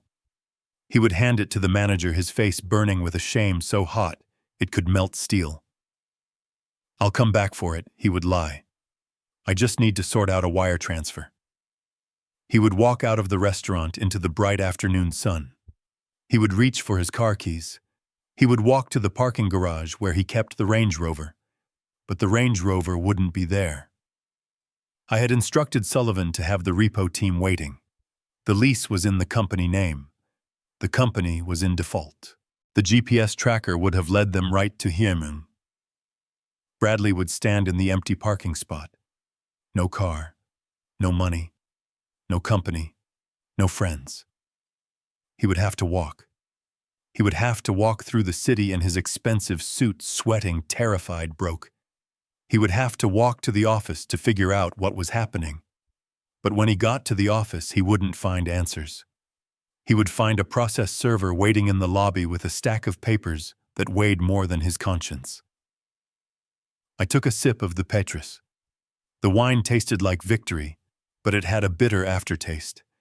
It was the taste of knowing that my son was currently feeling the same helplessness he had tried to inflict on me. He was standing on the precipice, and for the first time in his life there was no safety net. There was only the long, hard fall. I set the glass down. The tablet pinged again. Alert security system. Front door breach attempt. User Bradley. Access denied. He hadn't gone to the office. He had run home. He had run to safety. But safety had changed the locks. I zoomed in on the camera feed from the front porch. Bradley was there. He was banging on the door. He was shouting. He looked like a madman. His tie was crooked. His hair was wild. He was punching the keypad, trying his code over and over again. Invalid code. Invalid code. Invalid code. The house stood silent and impregnable. He was locked out of the kingdom. I watched him collapse onto the front step, burying his head in his hands. He was crying. He wasn't crying because he was sorry. He was crying because he was caught. He was crying because the toy had been taken away. I turned off the tablet. The show was over for now. The intermission was finished. The final act was about to begin, and it wasn't going to be a tragedy. It was going to be a lesson. I reclined the seat. The hum of the jet engines was a lullaby. I closed my eyes and drifted off to sleep, leaving my son on the doorstep of the life he used to own, waiting for a door that would never open again. I watched from 30,000 feet as the final stronghold of my son's arrogance crumbled. The security feed on my tablet was crystal clear, showing every bead of sweat on Bradley's forehead as he pounded on the mahogany front door of the house he believed was his. He looked like a man possessed, his expensive suit disheveled, his tie pulled loose, screaming at the wood and glass, as if volume alone could override the digital locks I had reprogrammed. He punched the keypad again and again, his fingers mashing the buttons in a frantic rhythm, but the small LED light remained a stubborn, unyielding red. He kicked the door, leaving a scuff mark on the finish, a final act of vandalism against a property he had treated with contempt for years. He shouted for Monica. He shouted for me. He screamed that the system was broken, that the batteries were dead, that the world had gone mad. He didn't realize that the system was working perfectly for the first time in years. It was keeping the parasites out. Suddenly, the door opened. Bradley stumbled forward, relief washing over his face, thinking perhaps I had heard him or Monica had unlocked it. But the figure standing in the doorway was not his wife, and it certainly wasn't his elderly father. It was a man named Stone, the head of the private security firm Sullivan retained for high-risk asset protection. Stone was 6 feet 4 inches of muscle and professionalism, dressed in a tactical black uniform that made it very clear he was not a doorman. Behind him stood 2 other agents blocking the view of the foyer. Bradley froze, his mouth hanging open. "Who are you?" he demanded, trying to summon the authority of a CEO, but sounding more like a frightened trespasser. "Get out of my house. I'm calling the police."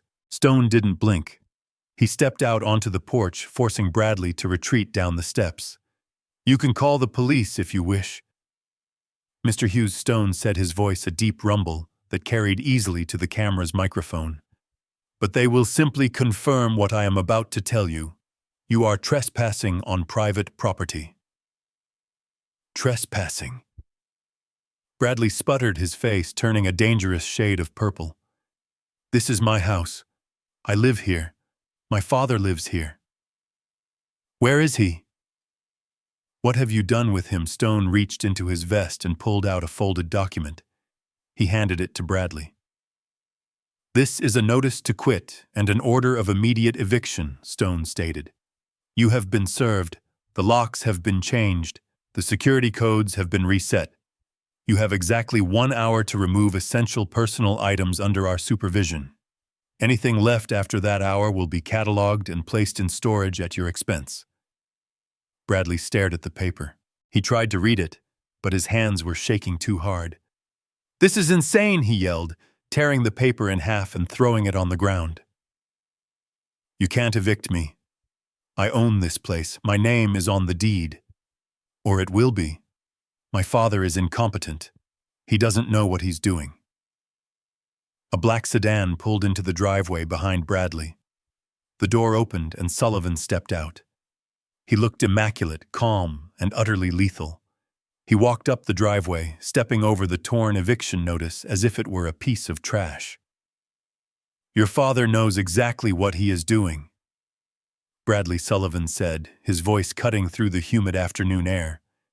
"And for the record, your name is not on the deed. It never was." Sullivan Bradley gasped, looking at the lawyer as if seeing a ghost. Thank God. Tell these goons to leave. My father he's having an episode. He's disappeared. I need to get inside to find his medication. Sullivan stopped in front of him. He didn't offer a hand. He didn't offer comfort. He opened his briefcase and pulled out a thick file bound in red tape. Your father isn't having an episode, Sullivan said coldly. He is having a moment of clarity. And as for the house, let's be very clear about the legal standing here. Sullivan pulled out a document and held it up for Bradley to see. It was the original deed of trust. This property is owned by DL Holdings, a subsidiary of the Douglas Trust. Sullivan explained, speaking slowly so the reality would sink in. You, Bradley, are listed as a tenant at will. That means you live here solely at the pleasure of the trustee, and as of 9 o'clock this morning, that pleasure has been withdrawn. Bradley stared at the document. But I'm the CEO. The company pays for the house. The company is insolvent, Sullivan shot back. I filed the dissolution paperwork an hour ago. The assets are frozen. The lease is void. You don't have a job. You don't have a company. And you definitely don't have a house. At that moment, a taxi screeched to a halt at the curb. Monica got out. She looked frantic. Her hair was messy, her makeup smeared. She had clearly tried to use her credit cards and failed. She ran up the driveway, her heels clicking on the pavement, ignoring the security guards and rushing straight for Sullivan. What is going on? She screamed. My card was declined at the spa. They cut up my card in front of everyone. And now I can't get into the gate. Why are these men here? She looked at Bradley, waiting for him to fix it, waiting for him to yell at someone and make the money flow again. But Bradley just stood there looking at the ground, the weight of his failure crushing him. Tell her, Bradley, Sullivan said softly. Tell her who really owns the house. Tell her who really paid for the spa treatments. Bradley didn't speak. He couldn't. Sullivan turned to Monica. Mrs. Hughes, you are being evicted. Your husband has embezzled over $2 million from his father's company. He has committed fraud. He has raided the employee pension fund.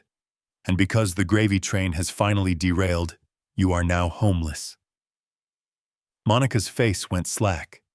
She looked at the house at the windows where she had planned to build her studio, at the garden she had used as a backdrop for her social media photos. She looked at the security guards who stood like statues blocking her entry to the life she thought she deserved. But, Douglas, she stammered, he's just an old man. He does what we say. We were going to move him. We had a plan. Sullivan laughed, a dry, humorless sound.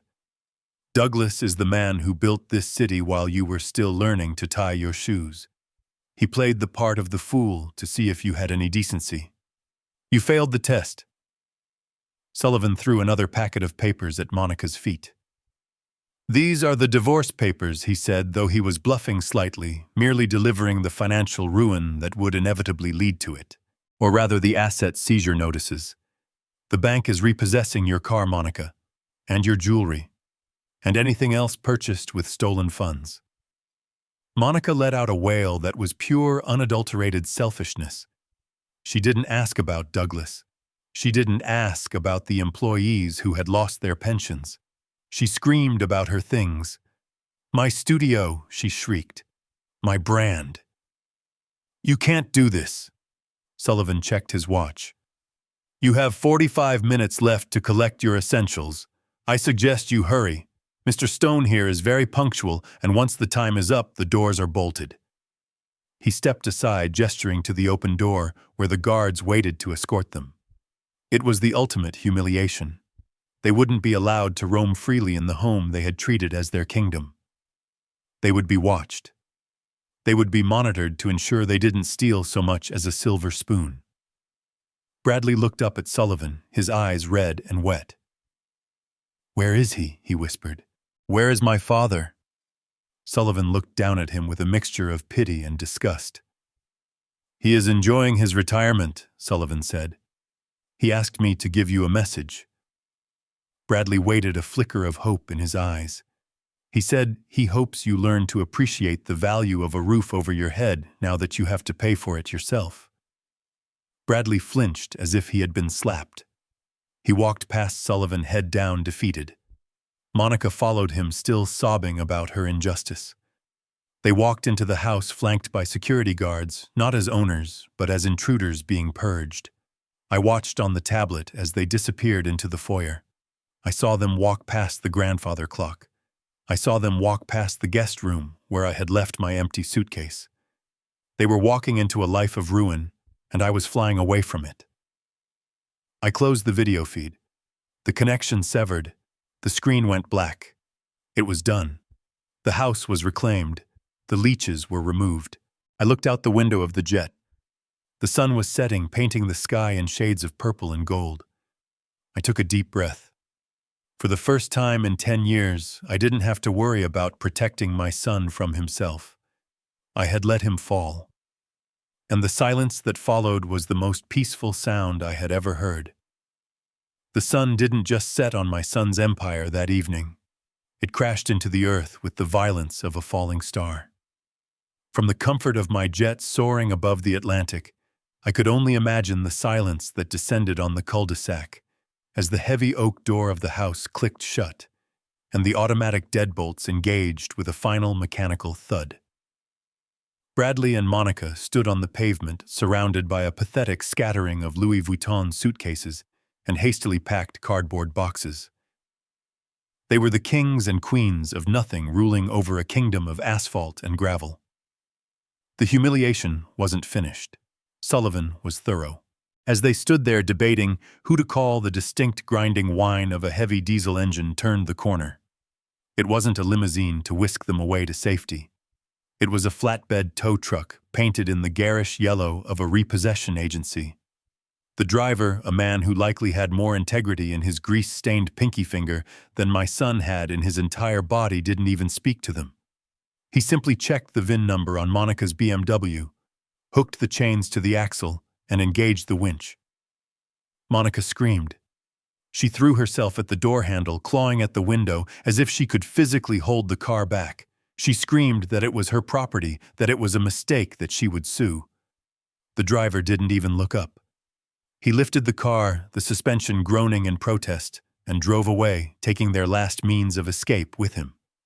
They were left stranded in the gathering dark, two figures illuminated only by the streetlights they used to think they owned.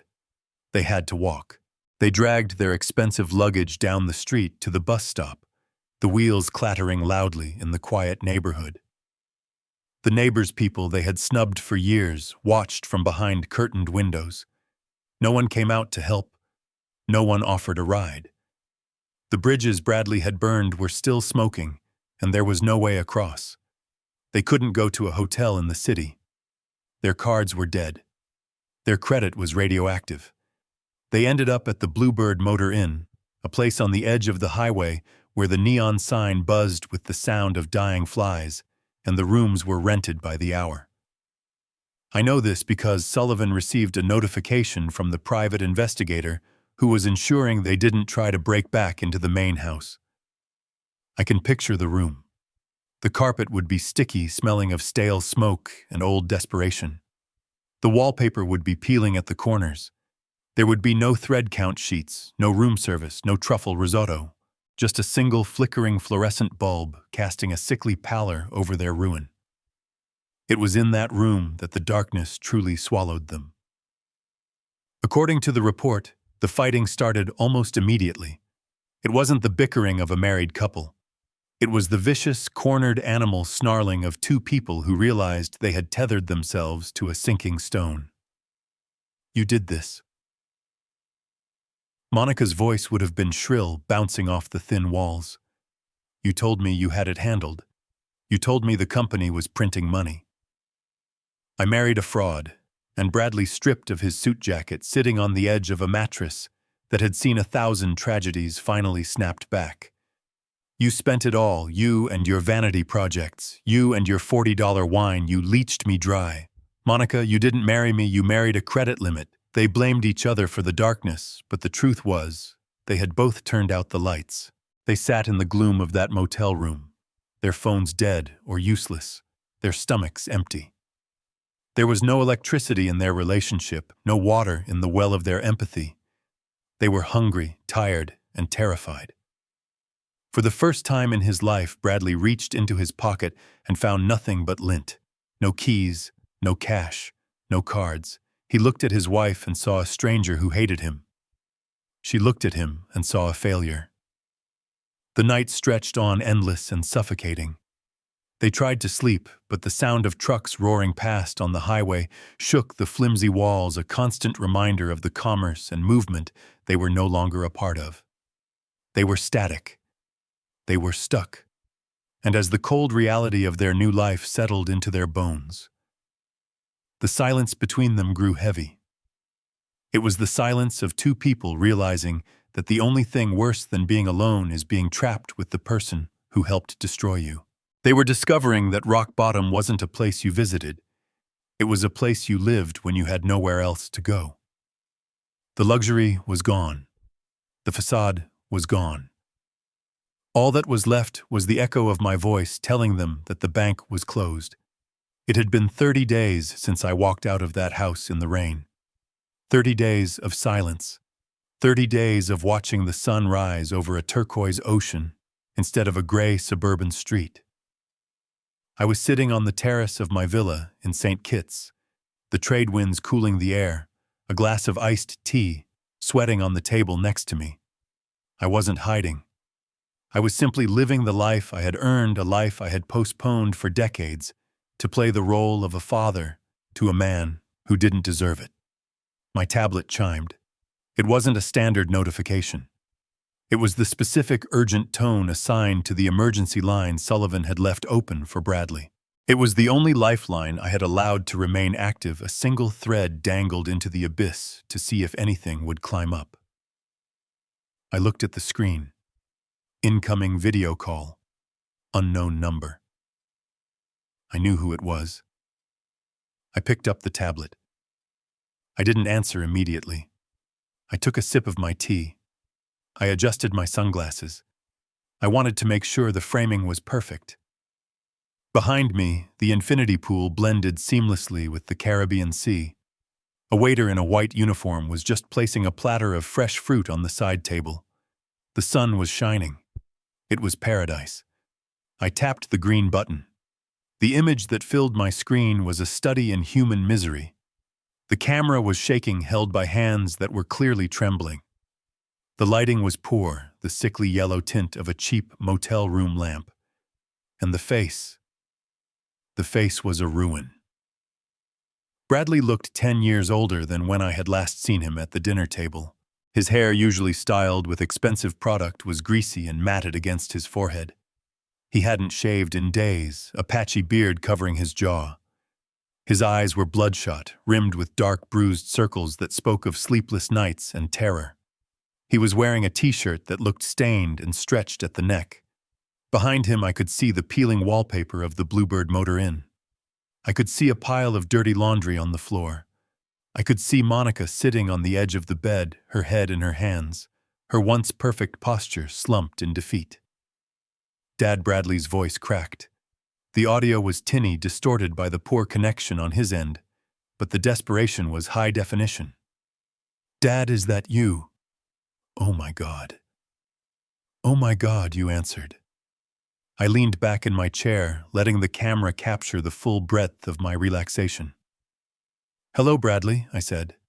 My voice was calm, steady, the voice of a man who had slept 8 hours a night for a month. "You look terrible." "Dad! Where are you?" Bradley shouted, moving the phone closer to his face so that his nose distorted in the lens. "We went to the house. It was locked. The police, the guards, they threw us out. Dad, everything is gone. The accounts are frozen. My cards don't work. We have nothing. We have absolutely nothing." I took a slice of papaya from the platter. It was sweet and cool. "I know," I said. "I froze them." Bradley froze. The realization hit him, but his brain, starved of hope and filled with fear, couldn't quite process the shift in power dynamics. You... But why, Dad? This isn't funny. You have to undo it. You have to call the bank. I'm in trouble. Real trouble. I'm aware of your trouble, I said.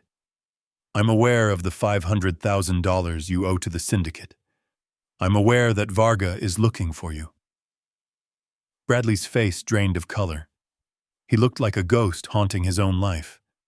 How do you know that? He whispered. I know everything, Bradley.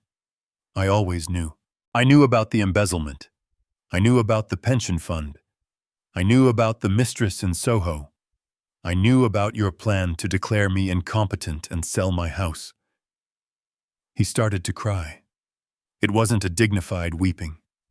It was the ugly, snot-nosed sobbing of a child who has been caught.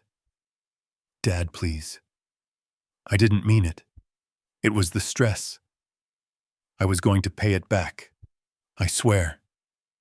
But you have to help me now. They found us. Varga's guys. They came to the motel yesterday. They gave me 48 hours. They said they're going to break my legs, Dad. They said they're going to hurt Monica. You can't let them hurt us. We're your family. Family. He used the word like a shield, thinking it still had magic properties. Family doesn't try to lock their father in a state facility to die, I said coldly. Family doesn't steal from the people who built the roof over their heads. Dad. I'm begging you. Bradley screamed, falling to his knees. The camera angle shifted wildly, showing the stained carpet. Look at me, I'm on my knees. I'm sorry. I'm so sorry. I'll do anything. Just transfer the money. You clearly have it.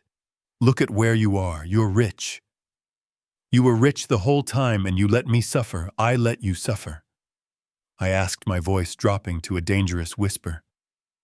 I gave you a company. I gave you a home. I gave you a life most men only dream of, and you spit on it. You told me I was wasting your money. Do you remember that, Bradley? You sat across from me eating a $50 steak and told me my heart medication was a waste of resources. I was wrong. I was stupid, Bradley wailed. Monica lifted her head in the background. Her face was gaunt, her makeup long gone. She looked at the screen at the paradise behind me with a mixture of hunger and hatred. Douglas, please, she rasped. We haven't eaten a real meal in 2 days. We are living like animals. Help us, just this once. I looked at them. The contrast was stark.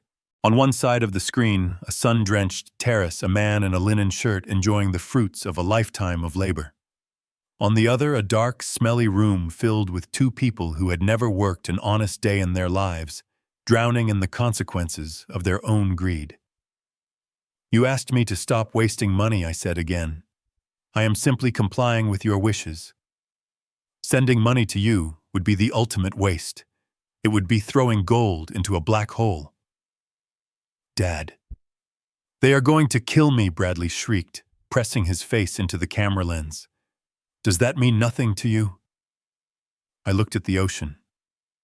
I watched a sailboat cut through the water, white sails against the blue. It means something, I admitted.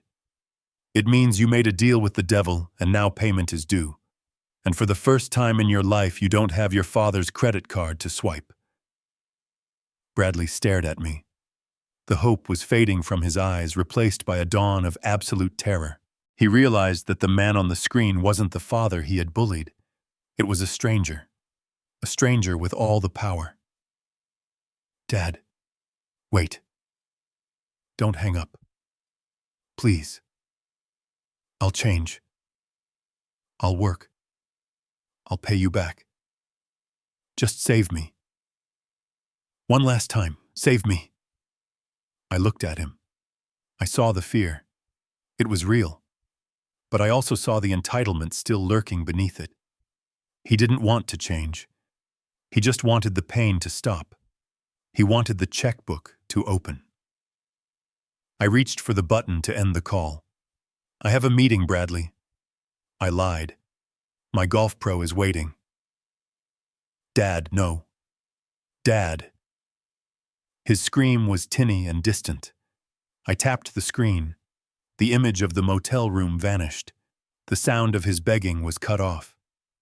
Silence returned to the terrace. The wind rustled the palm fronds. The waiter poured more iced tea. I sat there for a moment looking at the black screen of the tablet. I didn't feel joy. I didn't feel triumph. I felt a heavy final closure. I had looked into the face of my son and seen nothing worth saving. He was in hell, and I was in heaven.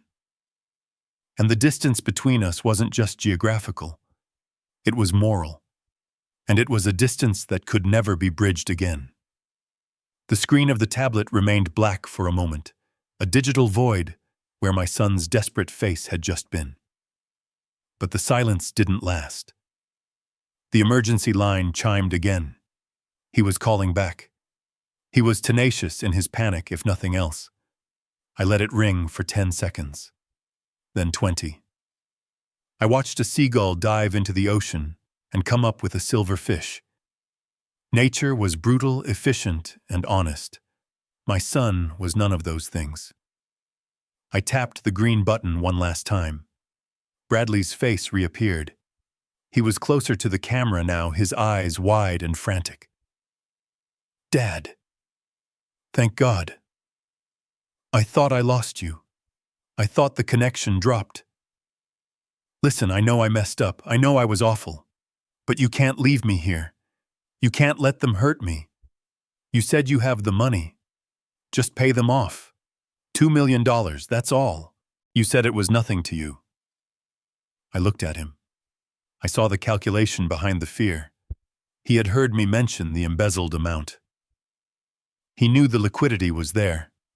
He was already doing the math, figuring that if he could just survive this, he could manipulate his way back into my good graces. He thought this was a negotiation. $2 million, I repeated slowly. Yes, that is roughly the amount you stole from the company. That is the amount that is currently missing from the pension fund and the operating accounts. I'll pay it back. Bradley swore. I'll work for free. I'll scrub floors. Just clear the debt. Please, Dad. For the family. I sighed. I picked up a document that was lying on the table next to my iced tea. It was a transfer confirmation from the Bank of Zurich. I could pay it, Bradley, I said. You are right. $2 million is a rounding error in my portfolio. It would take me 30 seconds to wire the funds to your account. I could make the bad men go away. I could put you back in a house. I could give you your life back. Bradley's face lit up. Hope is a dangerous thing for a desperate man. Yes. Yes, Dad. Please, just do it. I promise I'll never ask for anything again. I held up the document to the camera. But I can't, I said. Because the money is gone. Bradley squinted at the screen. What? What do you mean gone? I mean spent, I said. I transferred $2.2 million this morning. It left my account at 9 a.m. Transferred where Bradley asked, his voice trembling again. To the loan sharks, to the bank, to the Emily Douglas Scholarship Fund, I said. The name hit him. Emily, his mother. I established it today, I continued. It provides full-ride scholarships for underprivileged students who want to study business ethics and supply chain management. Students who understand the value of hard work. Students who would never steal from their employees. Bradley stared at me. His mouth opened, but no sound came out. $2 million, I said. It will put 50 kids through college. It will change 50 lives.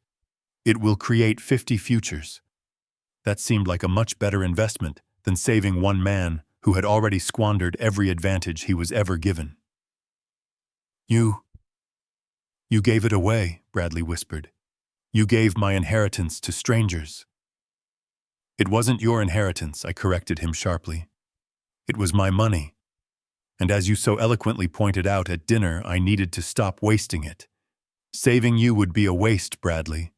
Investing in the future is not. But I'm your son, he screamed. I'm your flesh and blood, and they are the future, I said. You are the past. You had your chance. You had 40 years of chances. You blew them all. Dad, don't do this. You're sentencing me to death, no, I said. I'm sentencing you to life. Real life. The kind where you have to wake up and earn your keep. The kind where actions have consequences. You're young. You're healthy. You have 2 hands. Go use them. Get a job. Wash dishes. Dig ditches. Do whatever it takes. But do not call me again. I leaned forward, bringing my face close to the camera. You told me to stop wasting your money, Bradley. I took your advice. I stopped wasting my money on you. I didn't wait for his response. I didn't want to hear the next lie, the next plea, the next curse. I tapped the red button. The screen went black. This time I opened the settings menu. I found the contact for the emergency line. I selected block caller. Then I selected delete contact. It was done. I put the tablet down on the table. The silence of the terrace returned unbroken and pure. I picked up my glass of iced tea. The ice cubes clinked softly. I looked out at the horizon. The sun was dipping lower, turning the ocean into a sheet of hammered gold. It was beautiful. It was peaceful. Excuse me, sir, I turned. The waiter was standing there, holding a bottle of champagne in a silver bucket. Mr. Sullivan called the waiter, said, "He said to open this for you. He said the transfer to the scholarship fund was confirmed and the press release has gone out." I smiled. Sullivan was efficient to the end. "Thank you," I said. "Pour it." The cork popped with a festive sound. The waiter poured the golden liquid into a flute. I took it. I held it up to the light. "To 50 futures," I whispered. I took a sip. It was crisp and cold. I put on my sunglasses. I lay back in the lounge chair. I closed my eyes and listened to the sound of the waves crashing on the shore below. My son was in a motel room in New Jersey facing the ruin he had built for himself. I was on a private island drinking vintage champagne. He had wanted me to stop wasting money. I smiled. I had never spent money so well in my entire life. Looking back, I realized my greatest mistake wasn't cutting my son off, but waiting 40 years to do it. We often confuse enablement with love, believing that by shielding our children from the storm, we help them grow. In reality, we only rot their roots. I learned that dignity is not negotiable, and respect cannot be purchased with generosity. It must be commanded by boundaries. If you are holding on to toxic family members out of guilt or obligation, let this be your sign to let go. Sometimes the only way to save a person is to let them hit rock bottom on their own. If you enjoyed watching justice finally be served, hit the like button and subscribe to my channel for more stories of truth and retribution.